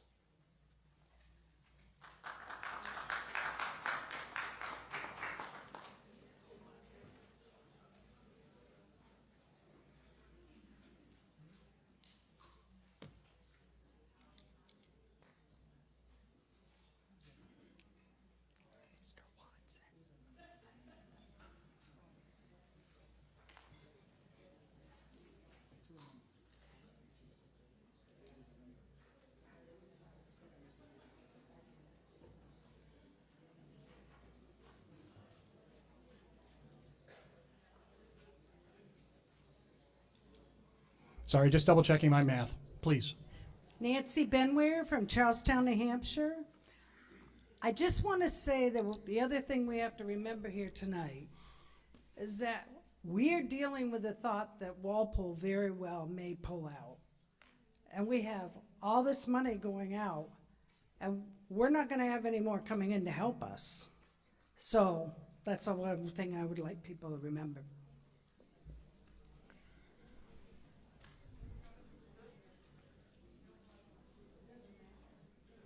Article 1 is still properly before you. Just as a reminder, after the adoption of 2 amendments, the total budget would be $37,773,729, as it has been amended so far this evening. Anybody else have any discussions? Yes? Please, Steve. Do the 2 amendments, the spirit of those, adding the French back in again and the CTE program back in again, does that still remain? We don't vote on the final budget tonight. The voters vote on that on March 10th. All we're allowed to do is amend. So, but I wanted to make sure that before discussion continued, that everybody understood what that number is. But we don't have a final vote on the budget tonight. Yes? Craig Vickers, Walpole. I just want to point out that what we're experiencing here tonight is why I am advocating myself for a withdrawal of Walpole, and why, if I look back, I think that the people that were advocating for a withdrawal of Charlestown knew something that I advocated very hardly against. So I want to acknowledge that, and I want to, I just basically want to acknowledge that. I don't think that, I think there were things that were known that were not articulated, but there are extreme deficiencies in the structure of the cooperative district. And it shows up mainly in that we have Craig, one... we're on the budget right now? I'm talking about the budget. We have one budget to vote on. that everybody has to vote on. Okay. And it's not a fair process to force upon one town to have to go along with the increases that are desired by the other towns. And I've looked at an enormous amount of data, all that I could find, that's on the New Hampshire DOE. I've looked at voting responses. Charlestown votes down the budget almost inversely to the remaining towns voting for it. This is not an indictment on that. This is a matter of capacity. And in both directions, it doesn't feel right to force a town that has the capacity or towns that have the capacity to reduce the programs that they want, nor does it feel right to force towns that truly do not feel as though they have the capacity to do more. I want the CTE program. It felt not good for me to raise my hand for that tonight. Not because I don't want the CTE program, but because it's obvious that this is a struggle. We look at tax rate, but tax rate is not really indicative of what's going on.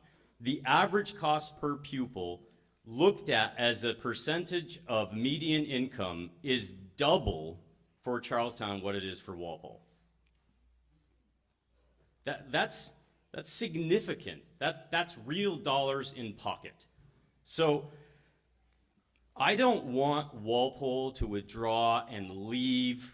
Thank you, Craig. I want everybody to be able to control their K-8 budget and focus on Fall Mountain here Thank so you. that we're on the same page. Thank you. Your time has expired.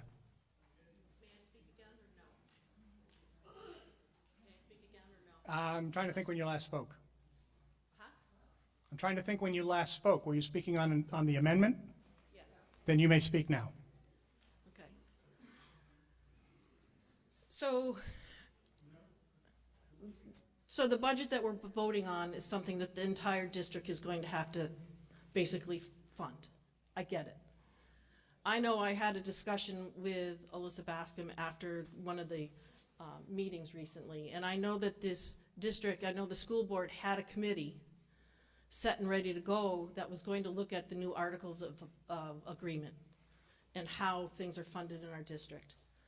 I'm not gonna say yay or nay on a withdrawal from Walpole. I'm gonna say yay or nay that it's gonna blow up the district. I'm gonna say yay or nay that it's going to impact our kids' education. I think at this point, what we're voting on is the budget that we want our kids to go to school, where we want them to go to school. We want to provide for them the educational opportunities that they should have. You know, we can sit here and say, you know, I didn't have this when I was in school. Well, nor did I. I'm not going to say I'm the first one to admit that I'm old. And when I was in high school, we didn't have most of the programs that we are offering our kids these days. And the reason that we offer them these days is because they need that leg up. It's not because we just feel like saying, let's just spend $143,000 to do this. It's because these kids need that. They need the education. They need the programs. They need the opportunities to grow and to learn in order to be 21st century citizens. And if we are going to do this and say, no, we're going to vote this down, or we're going to withdraw from a district, we went through this already. We're not going to be able to provide our kids the educational opportunities that they need to be successful in this day and age. Not our day and age. In this day and age. What they need today. What they need to be successful today. What I needed in 1979 is a heck of a lot different than what my kids needed in 2004 when they graduated from our high school, in 2007 when they graduated from this high school, and 2010 when they graduated from this high school, and have gone on to be productive members of society. Because we gave them the opportunities to grow as people. I think we need to consider that what was good for us isn't necessarily good for them, that we have to afford them the opportunity to grow. And I think we need to keep that in the backs of our mind. Thank you. Okay, Article 1 is still properly before you.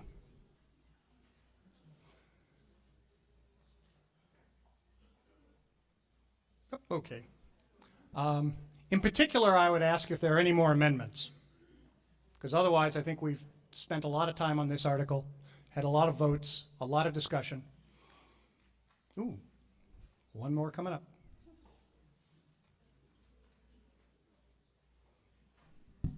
Nancy Houghton of Charlestown. I'd like to amend the article Is to it 30. in writing? No, I don't have it in writing. And it's not permissible. Could somebody write it for me? 37 million. We have other places we can cut. I like CTE. I like French. But we have 6 positions being eliminated in Charlestown. And how many students is that going to affect? 11, 13? It's going to affect a lot more than that. We have some programs at the high school where we have a golf club, we have a bass fishing club.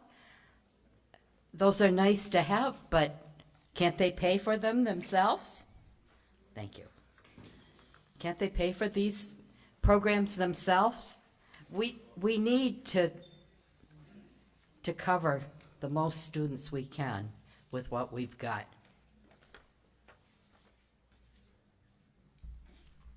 Do you have your amendment? Yes, it does say it.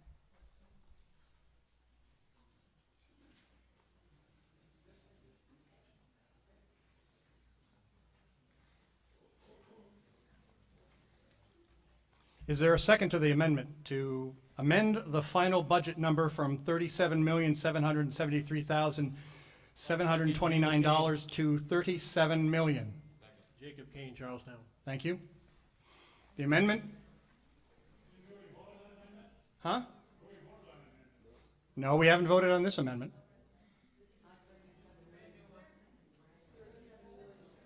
We voted on amendment for 34 million. We voted on an amendment for 37,630,293, and we voted on an amendment for 37,773,729. This is a different amendment and takes into account the actions of the body previously. So I'm going to allow it. Leroy? Yep. Can we do a paper ballot? I've got 5. I need the 5. I support. Still need the paper. You got 5 up there? Okay. They've got, it looks like I'm going to get a request for another paper ballot. Now, if we could run this a little bit more contemporary. I will call you down by towns, and that way, hopefully, that'll keep things moving a little bit faster.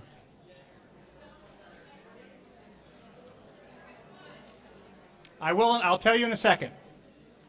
Mo Hardy, North Walpole. Can you I will tell answer- you in a second. Yeah, that's not necessary right now. I still have debate on this amendment. We will not vote until after we've had the debate on the amendment. Mr. Hardy, please. Can you answer for me? We just spent 2 hours voting on 2 other amendments. If we 3. pass this amendment, are those moot? They're gone. The last amendment rules. Everybody understand that?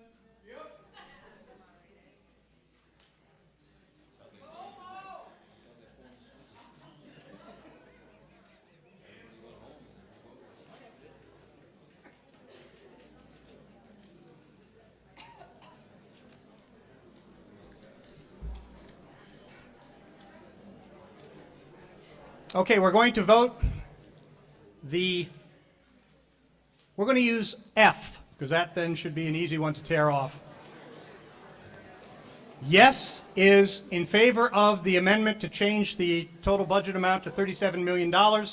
No is to keep the amendment, to keep the amount at $37,773,729. Leroy? Shelley? I would, Please don't vote yet. Please don't vote yet. I've still got somebody who wants to vote. I'm sorry I missed you, Shelley. What do we got? I would like to remind people that we're just voting on the number. We have heard you about French.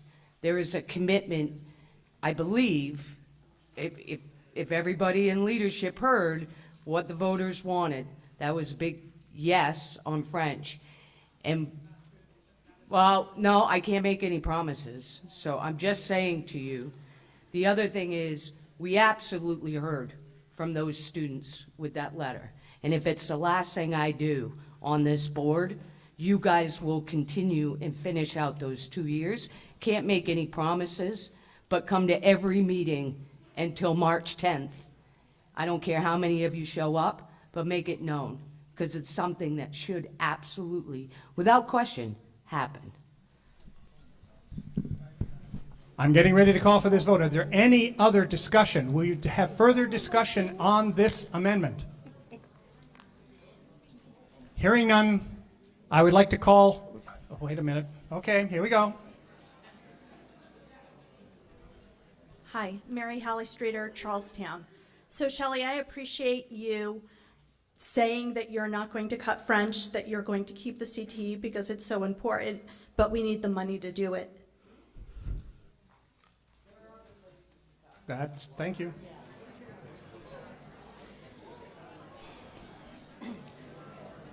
Yes, ma'am. Patty Henderson from Charlestown. So when you're talking about there's money in the budget for the administration to keep their French, we're not going to give them money, or to keep their CTE. I don't know about you, but when I have a budget made at home, I don't have any extra money floating around. So where are they going to find that money? You know, there's still other programs that are going to affect the students that will have to go away in order for them to get this program, or both of these programs. You know, I'm a taxpayer too, and I'm a single person now. And I work for the district. So yes, I'm worried about the taxes too. But I'm also worried about the kids because I'm here every day with these kids. And I can tell you the CTE program is astronomical for these kids.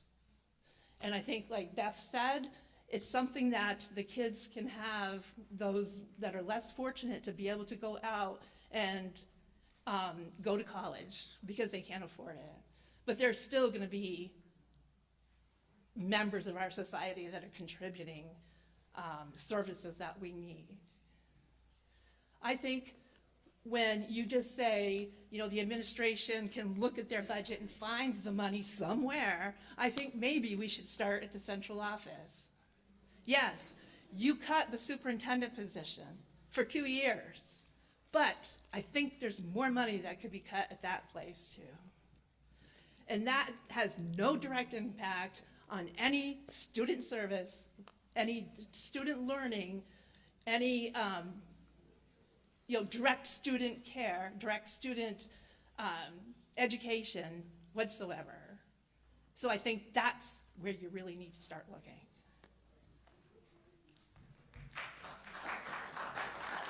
Thank you. Please do not applaud. Erin White, North Walpole. Shelley, I appreciate your speaking from your heart, but your words carry weight in your position and where you're sitting right now. And if you can't guarantee that there's something behind your words, then it's irresponsible to stand up there and say we can find the money elsewhere, when at a different vote in that capacity, it led to children meeting with counselors this week and starting to look at their course selections for next year, and French isn't on there. CTE isn't on there, these certain programs. So you can't just arbitrarily say, we'll find it from somewhere. You're already decreasing enrollment by not having it offered for the kids who are enrolling in their classes for next year now. The way that we put that back on their course selection is putting money to it. And that's what we need to do. That's what we've done in 2 different painstaking votes for the last couple of hours, where we increased that budget twice.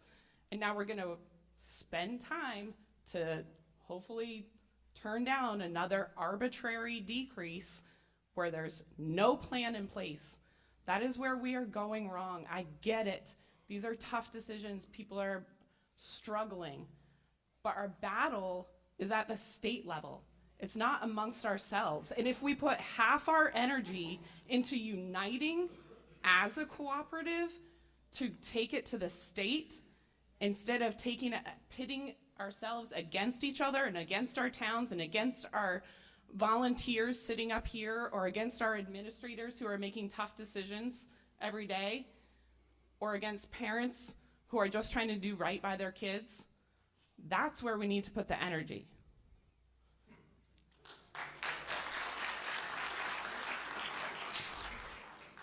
Are there any other comments, questions, debate on the amendment? We'll be voting on the amendment. Hearing none, we're going to vote. I'm going to call the voters of Charlestown and Langdon to come down and vote first. In the large ballot box, please. Only the large ballot box. When they are completed, I will call the other 3 towns to come down and vote.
I now invite the voters from the remaining 3 towns to come cast their ballot. Please use the large ballot box.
Last chance to vote.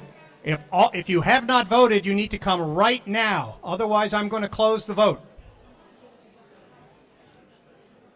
If you still need to vote, raise your hand. I see no hands. The vote on the amendment is closed.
Hear the result of your ballot.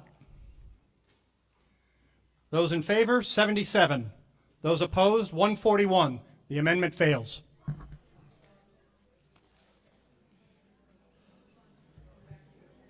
Article 1 is still properly before you. I'm really hesitant to consider many more amendments unless you can make a very strong case for why. Well, come up and... Rebecca Forking, Langdon, motion to close, Amendment 1. Is there a second? And not reopen it? That's a different procedural issue. Great. Article 1, one, so yes. Sorry, Article 1. Okay. Okay, I have...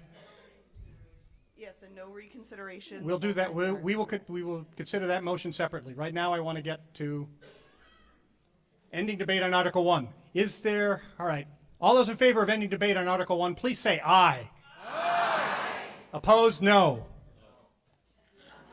Fair enough. Mr. Moderator, Yes. I'd like to make a motion No, I to haven't announced the restrict results yet. reconsideration on Article 1. Okay, we'll do that in a second, as soon as I announce the result of the vote. Okay, Article 1 is now closed, and as amended, I order it printed to the ballot. I make a motion to restrict reconsideration on Article 1. I second. You have to say your name and... Ryan Schoonover, I Thank you. second. Yes, good. Okay, it's been moved and seconded that we... What was the motion? What? Restrict reconsideration, which means we can't bring this up again tonight. I'm going to try this by voice vote. All those in favor, please say aye. Aye. All those opposed, no. The ayes have it. The motion passes. Article 2. We're making progress. Shall the Fall Mountain Regional School District vote to approve the cost items included in the collective bargaining agreement reached between the Fall Mountain Regional School Board and the Fall Mountain Educational Teachers Association, which calls for the following increases in wages and benefits at the current staffing levels. Year 2026-27, $493,260.62.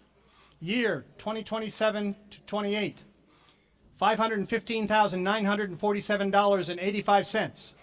Year 2028 to 2029, $513,416.76. And further to raise the appropriate and appropriate the sum of $493,260.62 for the 2026-27 fiscal year, such sum representing the additional costs attributable to the increase in wages and benefits required by the new agreement over those that would be paid at current staffing levels in accordance with the most recent collective bargaining agreement. Note, health and dental care premium increases are included in the main budget proposal. The school board recommends this article by a vote of 6 yes, 1 no. The budget committee does not recommend this article by a vote of 0 yes, 6 no, 1 abstain. Article 2 is properly before, no, we're going to, do you have a comment? I just wanted to highlight the impact of Article 2 to your tax rates.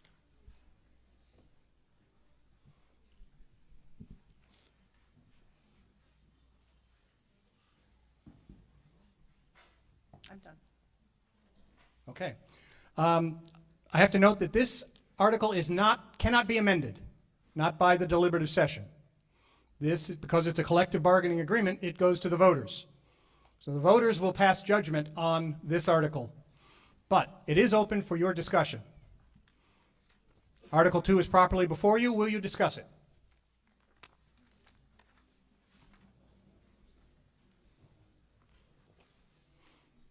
Lisa Orton of Alsted.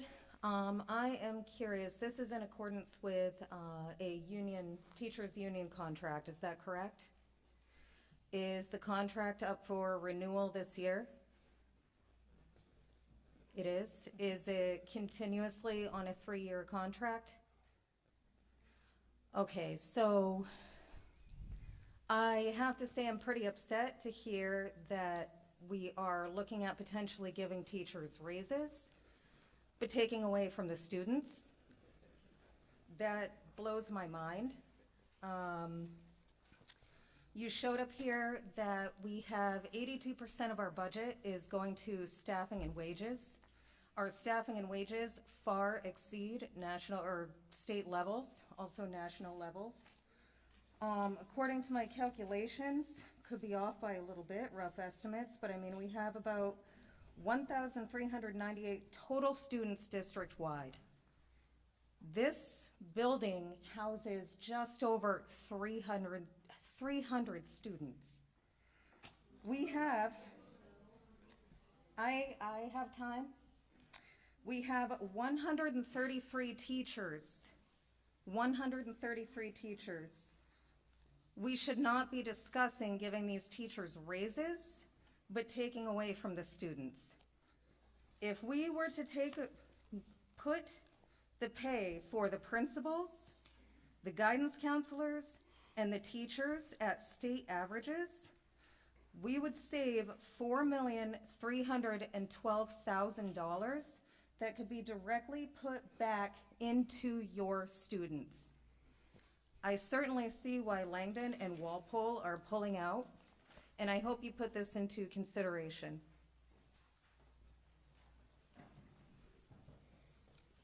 Terry? Thank you, Mr. Moderator. Terry Spilsbury, Charlestown. I want to make a couple of observations and then ask a question. So it's very obvious that Charlestown, as Jamie Shand had said before, would look at another 53 cents on top of the 278. That's $3.31 per thousand value, all in 1 year. What's less obvious, but I want to make sure that everybody understands, is that when we approve a contract that increases $493,260, that then automatically becomes embedded in the default figure for next year.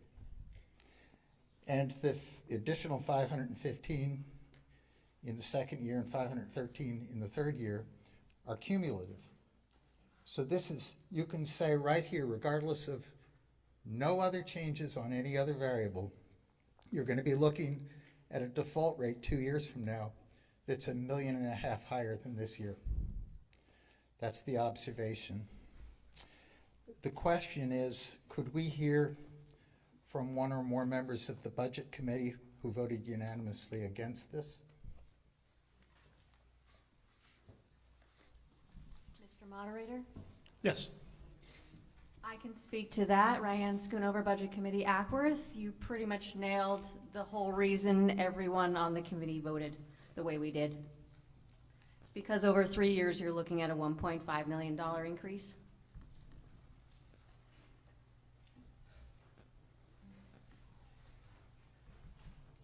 Is there any other discussion? Article 2 is properly before you. Is there any other discussion? Hearing, oh, let me check up here. Hearing no other discussion, I will close Article 2 and order it printed to the ballot.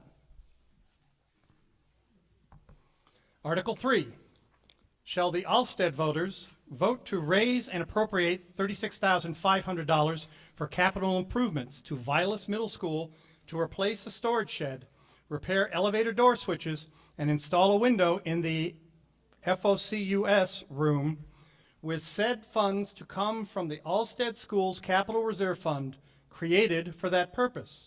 The school board recommends this article by a vote of 7 yes, 0 no. The Budget Committee recommends this article on a vote of 5 yes, 0 no, 2 abstain.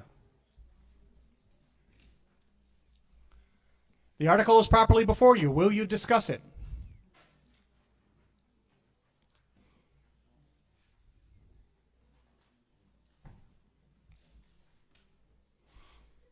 Hearing no discussion, I'm about to close Article 3. Article 3 is now closed, and I order it printed to the ballot. Article 4.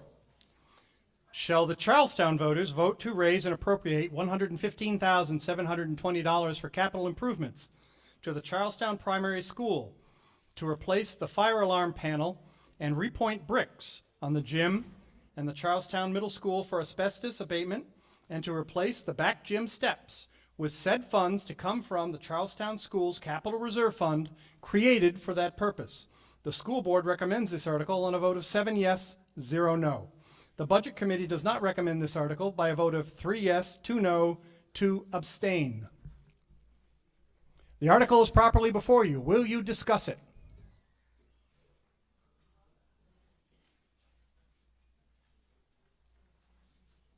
Will you discuss it? John Streeter from Charlestown. Seems like asbestos abatement in Charlestown schools is an annual event, and I am curious if anybody has any idea how long until we reach a year that we will not be abating asbestos in these buildings. I will have to get back to you on that. That is a common theme for many of our buildings.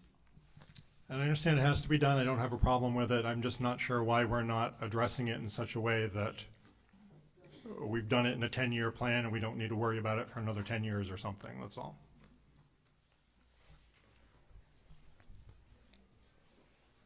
Is there any further discussion? Hearing none, I'm about to close Article 4. I hereby close Article 4 and order it printed to the ballot. Article 5. Shall the Walpole voters vote to raise and appropriate $38,000 for capital improvements to the Walpole Elementary School for asbestos abatement and to replace fencing with said funds to come from the Walpole Schools Capital Reserve Fund, created for that purpose? The school board recommends this article on a vote of 7 yes, 0 no. The Budget Committee recommends this article on a vote of 5 yes, 0 no, 2 abstain. Article 5 is properly before you. Will you discuss it?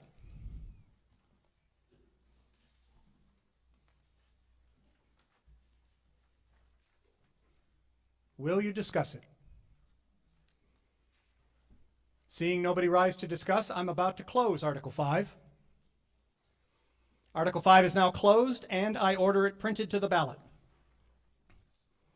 Article 6.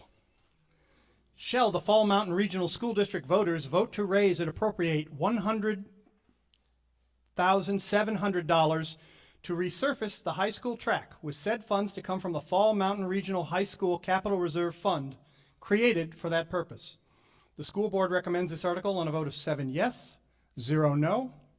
The Budget Committee recommends this article on a vote of 5 yes, 0 no, 2 abstain. Article 6 is now properly before you. Will you discuss it?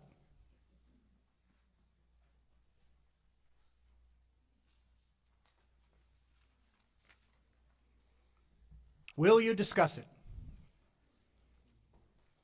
Seeing nobody rise to discuss it, I'm about to close Article 6. Article 6 is now closed, and I order it printed to the ballot. Article 7. Shall the Fall Mountain Regional School District vote to raise and appropriate up to $500,000 to be placed in the district's capital reserve funds, with the breakdown as follows: 6.89% up to $17,233 to be added to the Ackworth Capital Reserve Fund, 13.17% up to $32,927 to be added to the Allstead Capital Reserve Fund, 46.30% up to $115,757 to be added to the Charlestown Capital Reserve Fund, 5.17% up to $12,923 to be added to the Langdon Capital Reserve Fund, 28.46% up to $71,160 to be added to the Walpole Capital Reserve Fund, and up to $250,000 to be placed in the Fall Mountain Regional High School Capital Reserve Fund, with said funds to come solely from any year-end unassigned general fund balance available for transfer on January 1st, 2026. These funds are to be held by trustees of the trust funds in the respective towns, and no withdrawals shall be made without consent of the voters. The school board recommends this article on a vote of 5 yes, 2 no. The Budget Committee does not recommend this article on a vote of 0 yes, 7 no. Article 7 is now properly before you. Will you discuss it? Patty Chafee, Town of Charlestown. I'd like to amend this warrant article to read 0 amount to be placed in the capital reserves with 0 going to each of the towns. 2 reasons. One is if there's $500,000 left over, I think it should go back to the taxpayers. And the second being that I don't see a purpose of putting capital reserve funds away for the 2 towns that are looking to leave the district.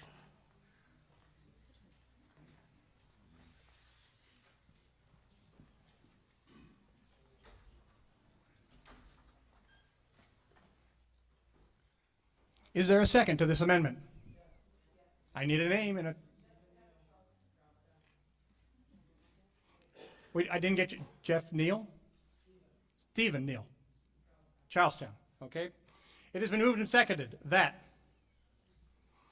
the raise and appropriate number of $500,000 and the corresponding numbers attached to each of the towns and the high school, Fall Mountain Regional High School Capital Reserve Fund will be 0. Is that correct, Patty? Okay. That's the amendment before us. The amendment is properly before you. Will you discuss it? Yes, we got the second.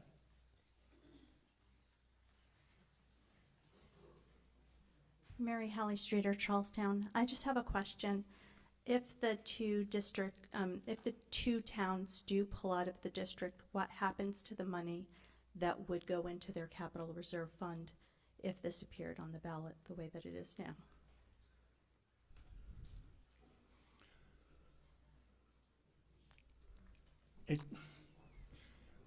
That's more a question related to the warrant article itself, because if this amendment passes, then it has then nothing goes into anything. I see what you're saying.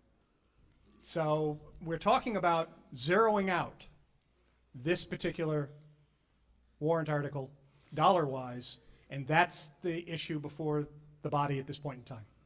I understand, but in order to vote on that, what Patty had said really does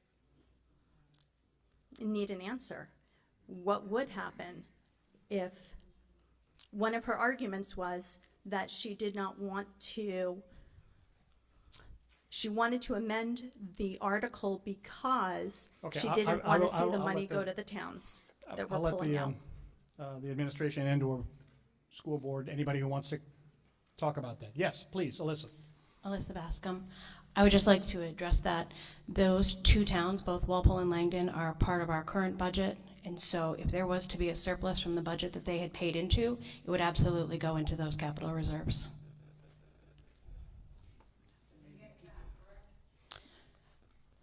What happens to those capital reserves can be addressed through the withdrawal plans, and in the future in a different warrant article.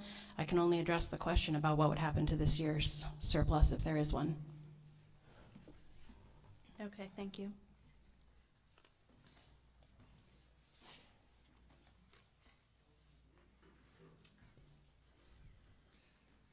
Terry Spilsbury, Charlestown.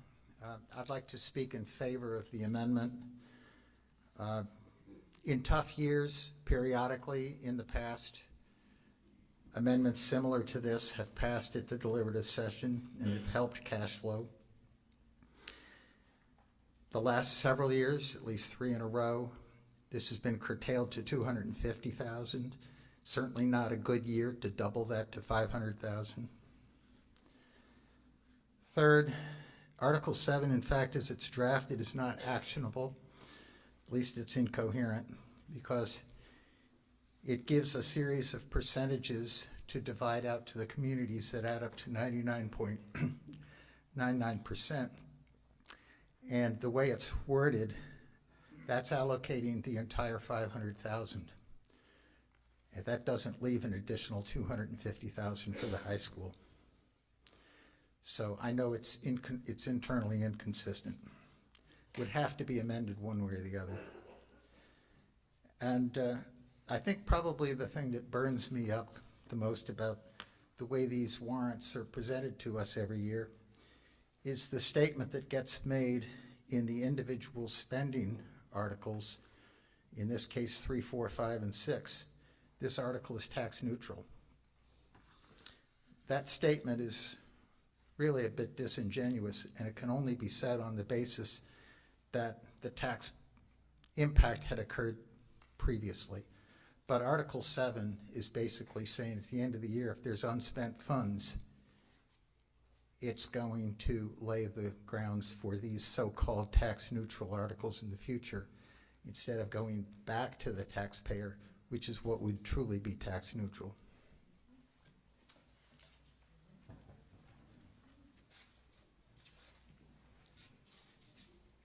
The amendment is still properly before you.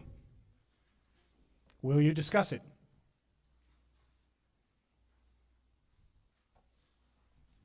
Hearing no further discussion, we're going to vote.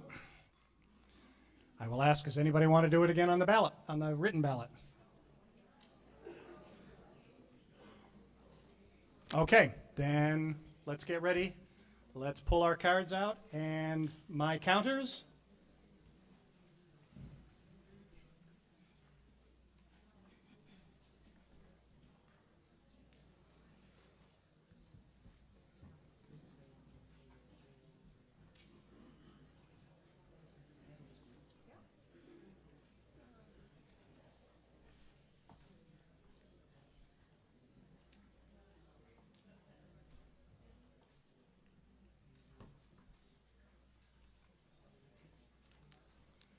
All those in favor of the amendment to zero out the dollar figures in Article 7, please hold up your card. High, please.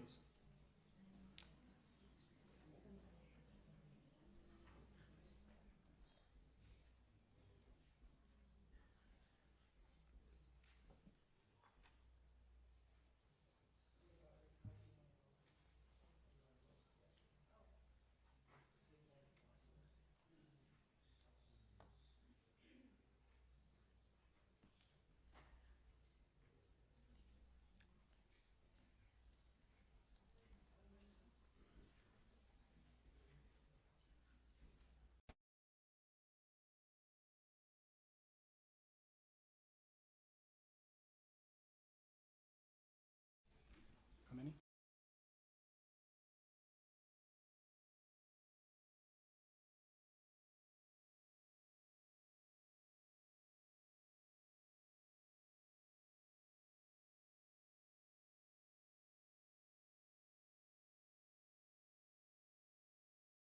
Gesture. Cards up, please.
Thank you. Here's the result of your vote. Those in favor, 84. Those opposed, 52. The motion passes. Or the amendment, excuse me, the amendment passes.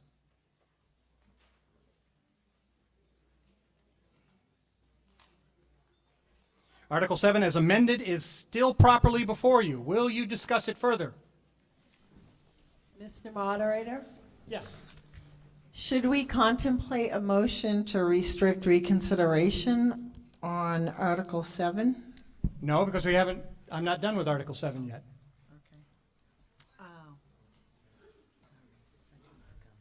I'm done with the amendment, but I still have to give a chance for people to discuss Article 7. Sorry, got ahead of ourselves. Yes.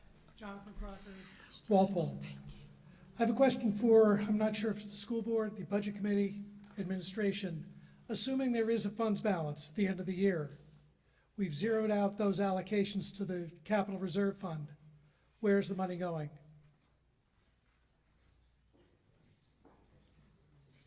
Allison? Alyssa? Alyssa. Excuse me. 100% of what is surplus at the end of the year would be then credited to the tax rate in future, is it October that or November when the state sets that for us. Okay, and a follow-up question. The capital reserve fund then becomes, is there a capital reserve fund after the allocations of this year remaining? The capital reserve funds are in force, as you can see in this. Do you have the budget digest? Yeah, I do. The ones that are in question will tell you exactly what's in them currently. There are other towns that have capital reserve funds that we can get the current fund balance of those for you. If you want to email the central office, you can do that. I will. Thank you. But they will exist.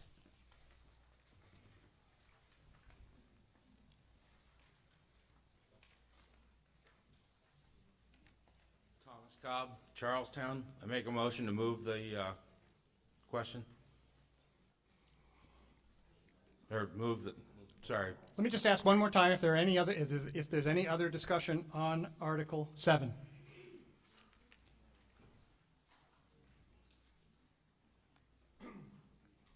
John Streeter from Charlestown.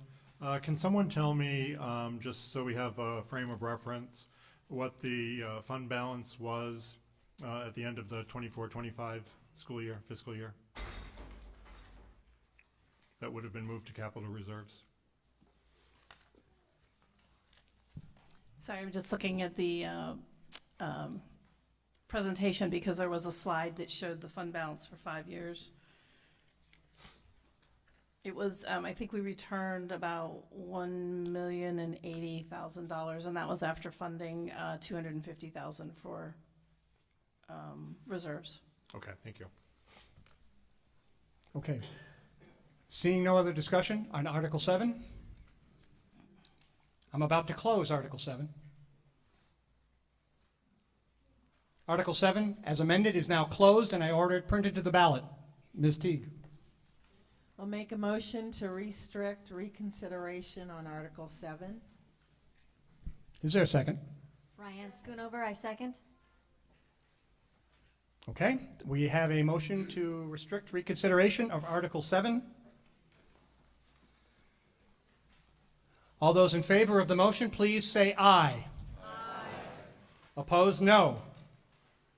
The ayes have it, and the motion passes. Article 8. To see if the school district will vote to change the purpose of the existing Health Insurance Capital Reserve Fund to the Fall Mountain Regional High School, FMRHS, Paving and Access Road Project Fund, for the purpose of hiring or contracting with qualified companies to pave FMRHS parking lots and access roadway at the Fall Mountain Regional High School, and to maintain and repair the Fall Mountain Regional High School parking lots and access road. A 2/3 vote is required of the voters. The school board recommends this article by a vote of 5 yes, 2 no.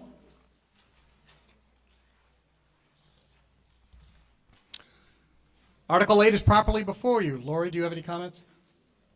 Okay.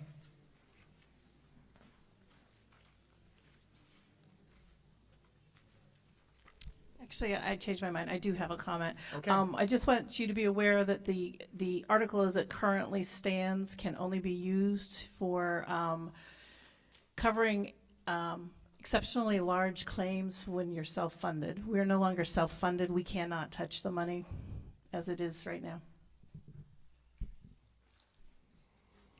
Beth Fapiano, Charlestown. I think you Yes. basically answered my question.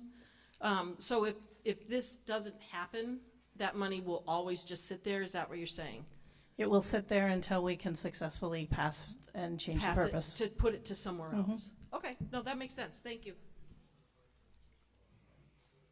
Steve. Steve Varone from Walpole. Two questions. Are we giving any consideration to going back to self-insurance? Because once this money's gone, you wouldn't be able to do it again. So we are working with other districts. There's been some talk about maybe a consortium. We have not received any information at this time, and it would not impact this budget at all. Okay. And then the second is just, there apparently were 2 no votes from the board. Could I just hear the reasoning from those 2 no voters?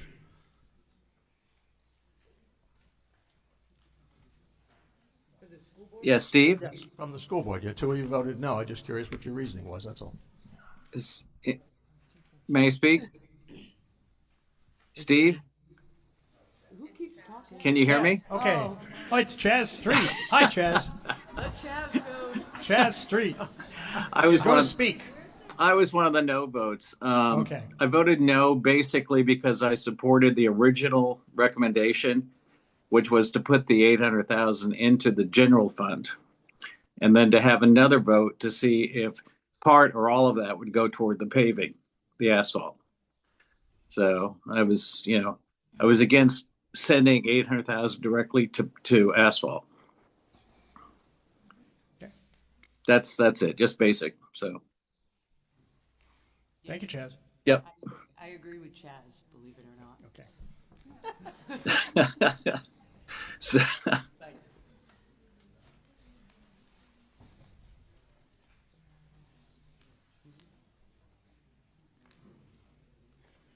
Terry Spilsbury, Charlestown. Thank you for those 2 no votes. That's the point that I made at the budget hearing. The proper way to go about this is to give the voters the choice between receiving it back, leaving it in the general fund, for example, as Steve Varone has just suggested, to move back towards a self-insured, or paving, not just to simply take it and co-opt it from one to the other. Framing it like this basically takes that choice away. It leaves us in a position where we're just going to vote no, perhaps, I hope so, and wait for a better motion a year from now. I think that's unfortunate. But this is money that could also be used to defray the taxes if the voters were offered that choice.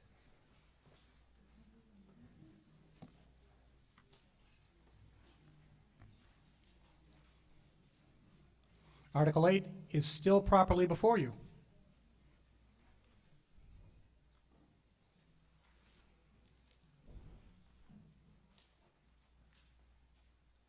Hannibal Handy from Charlestown.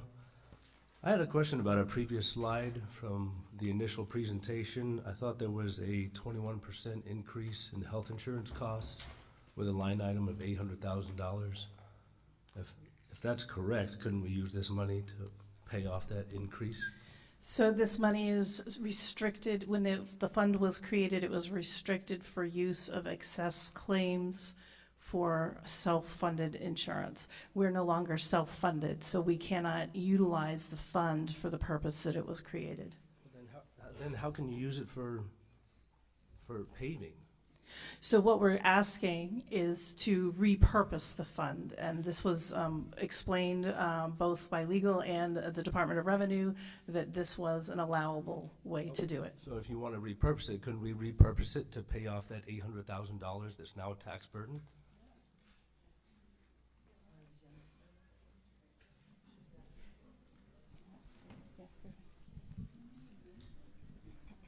That is, can you hear me? Yeah, okay. That is not something that could be done here because the purpose has to be on the warrant. So the purpose is what's stated on Article 8. This is the subject matter. Yes, the subject matter of that article is to change it from one purpose to another. Thank you.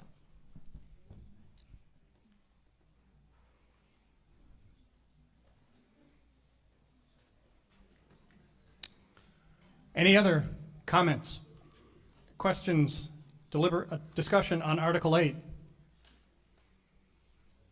Seeing nobody rise to discuss, I'm about to close Article 8. I hereby declare Article 8 closed and order it printed to the ballot. Article 9, if and only if Article 8 passes, shall the district vote to raise and appropriate the sum of $1,350,000 for the purpose of hiring a qualified paving contractor to pave the high school access road and parking lot, and to authorize the withdrawal of $750,000 from the Fall Mountain Regional High School Paving and Access Road Project Fund, created for that purpose, and to authorize the withdrawal of $600,000 from the Fall Mountain Regional High School Capital Reserve Fund, created for that purpose. Majority vote is required. The school board recommends this article by a vote of 5 yes, 2 no. The Budget Committee does not recommend this article by a vote of 3 yes, 2 no, 1 abstain. Article 9 is now properly before you. Will you discuss it?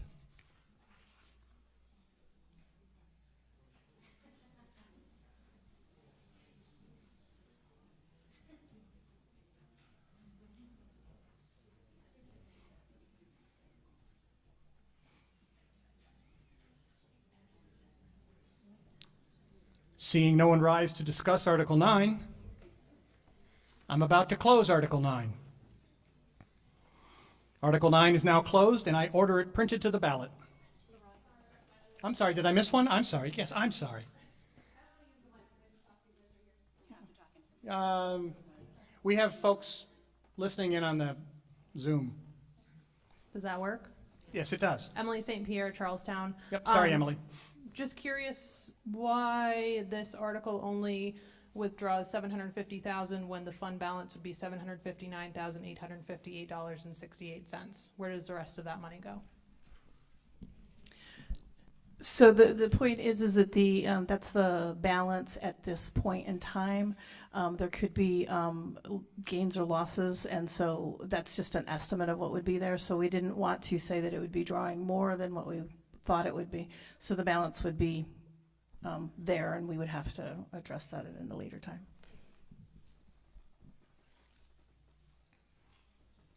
Okay, one more time. Leroy, I got a quick question. Yes, Steve. In the notes, it says if Articles 6 through 9 passes, then that's the estimate. Now that Article 7 essentially is going away, is there an impact?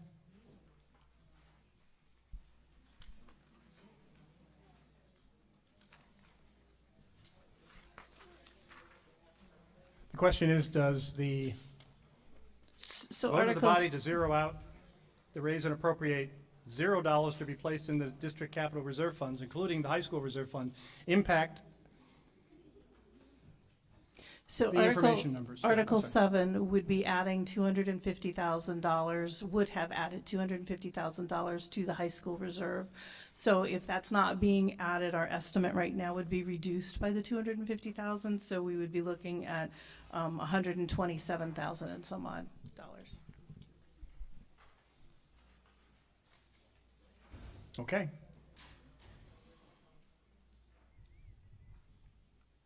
Is there any other discussion on Article 9?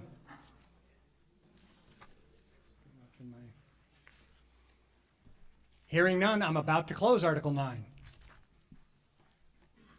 I hereby close Article 9 and order it printed to the ballot. Article 10, shall the Fall Mountain Regional School District accept the provisions of RSA 195 as amended, providing for the withdrawal of the pre-existing District of Walpole from the Fall Mountain Regional School District in accordance with the provisions of the proposed withdrawal plan filed with the school district clerk. The school board does not recommend this article. Vote 1 yes, 6 no. Article 10 is now properly before you. I need to point out that Article 10 is not amendable by this body, but you may discuss it.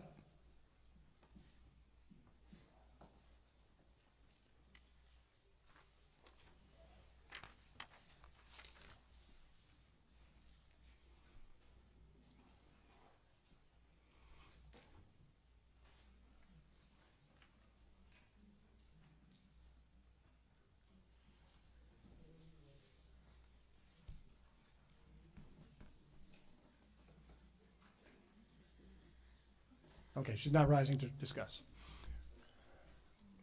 Seeing no one rise to discuss Article 10, I'm about to close Article 10.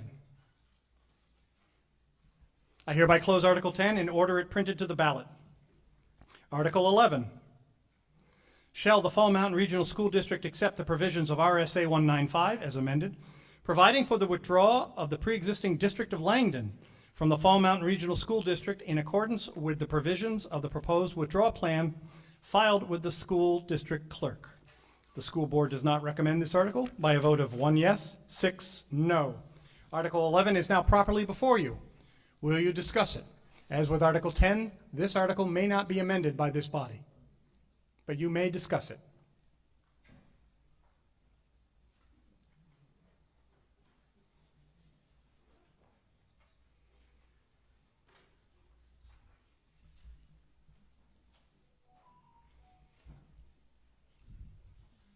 Seeing no one rise to discuss Article 11, I'm about to close Article 11. I hereby close Article 11 and order it printed to the ballot. Article 12. Shall the Fall Mountain Regional School District vote to adopt an interdistrict open enrollment school program designating Fall Mountain Regional High School as an open enrollment school pursuant to New Hampshire RSA 194-D for the purpose of enabling the district to admit up to one, in parens one, non-resident student to the Fall Mountain Regional High School under the provisions of RSA 194-D, and further to allow up to 100% of its eligible resident students to attend the Fall Mountain Regional schools to which they are assigned in accordance with the Articles of Agreement, and to limit the number of resident pupils in grades preschool through 12 permitted to attend open enrollment schools located outside the district to 0% of the district's total enrollment. The school board recommends this article by a vote of 7 yes, 0 no. Article 12 is now properly before you. Will you discuss it? Erin White, North Walpole. What are the legal ramifications, or what does Article 12 hold any weight, looking to you, ma'am, if the governor gets this on her desk and decides to make this mandatory? Isn't this a moot point? So this article is based on the current status of RSA 195D as it exists now. But there are proposed amendments to that. The biggest change that those amendments have, well, there's two, but as to this article, the biggest change is that amendment would remove the provision that currently allows districts to set limits on the number of resident students that may go to open enrollment schools elsewhere. So the end clause where it says, and to limit the number of resident pupils in grades preschool through 12 to 0% would not be allowed if the proposed amendment becomes the law. So this is currently allowed, but may change if the law changes. Okay. So it's not opening us up to a legal battle and, legal vulnerability by approving or not approving this one based on just current status then? This is consistent with the current law. The other portions of, and that's assuming that they become the law as they're currently proposed, there is a provision that would require every district to have a policy about open enrollment and capacity as to non-resident students coming in, but it would not allow you to remove or to prohibit any of your resident students from going elsewhere. So some of this would become moot if that law passes as it is currently proposed. Okay, thank you. Steve Verone from Walpole. I'm thinking we have about 40 students, give or take, currently from Goshen, Leominster, Unity, wherever they may come from, does that mean they can't come here next year? Is that what this is? No. Good. It's, the way it is worded now is to limit our liability exposure, and again, it's based on current law, which is proposed to change. So this wouldn't have an impact on our tuition agreements with other districts. Okay, because it's by agreement. Got it. Mm-hmm. Thanks. Okay. Sir. Tom Cobb, similar question is probably the same question, but the way that it reads, it sounds like you're only going to allow one non-resident student to come to Fall Mountain. And again, we have, you know, many kids that are tuitioned in here, and, you know, obviously we have capacity. We should be looking for all the tuitioning that we can.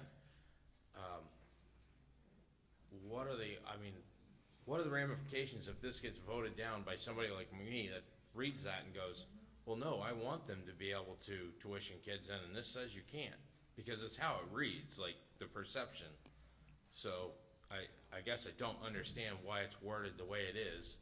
If it's to restrict to one person from coming, restricted to one person coming in, but yet it's not. Does that mean we're saying 0 can go out, but they can really go out if they want to? I mean, it just doesn't read right. So my understanding of the current law is that we have the ability to define our open enrollment guardrails, if you will.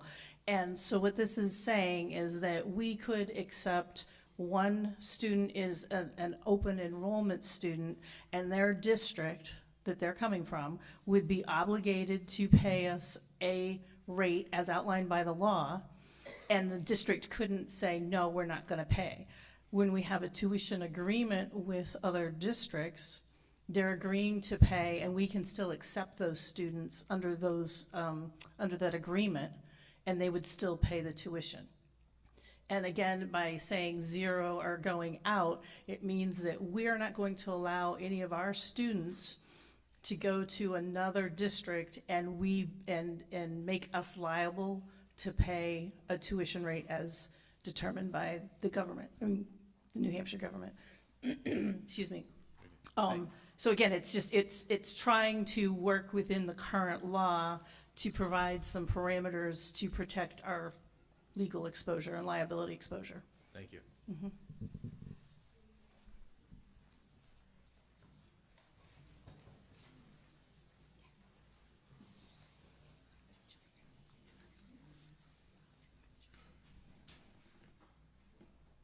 Terry. May I speak? Go ahead. Terry Spilsbury, Charlestown. The reason, Tom, that this reads so peculiarly is because it's legal gamesmanship. It's an effort to evade what's been put in place in the RSA. It says we adopt the program, but we really don't. I don't admire that framing, and I do think it's going to become moot. I think voters should just vote this down. Would have been better if it hadn't been put on.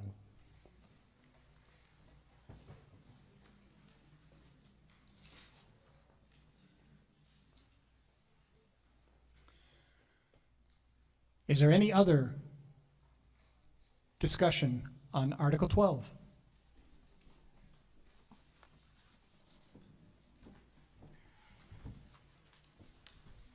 Hearing no other discussion on Article 12, I'm about to close Article 12. I hereby close Article 12 and order it printed to the ballot. That concludes our 2026 deliberative session. Thank you very much, ladies and gentlemen. Your participation and patience is greatly appreciated. We'll see you all on March 10th at your respective polling places.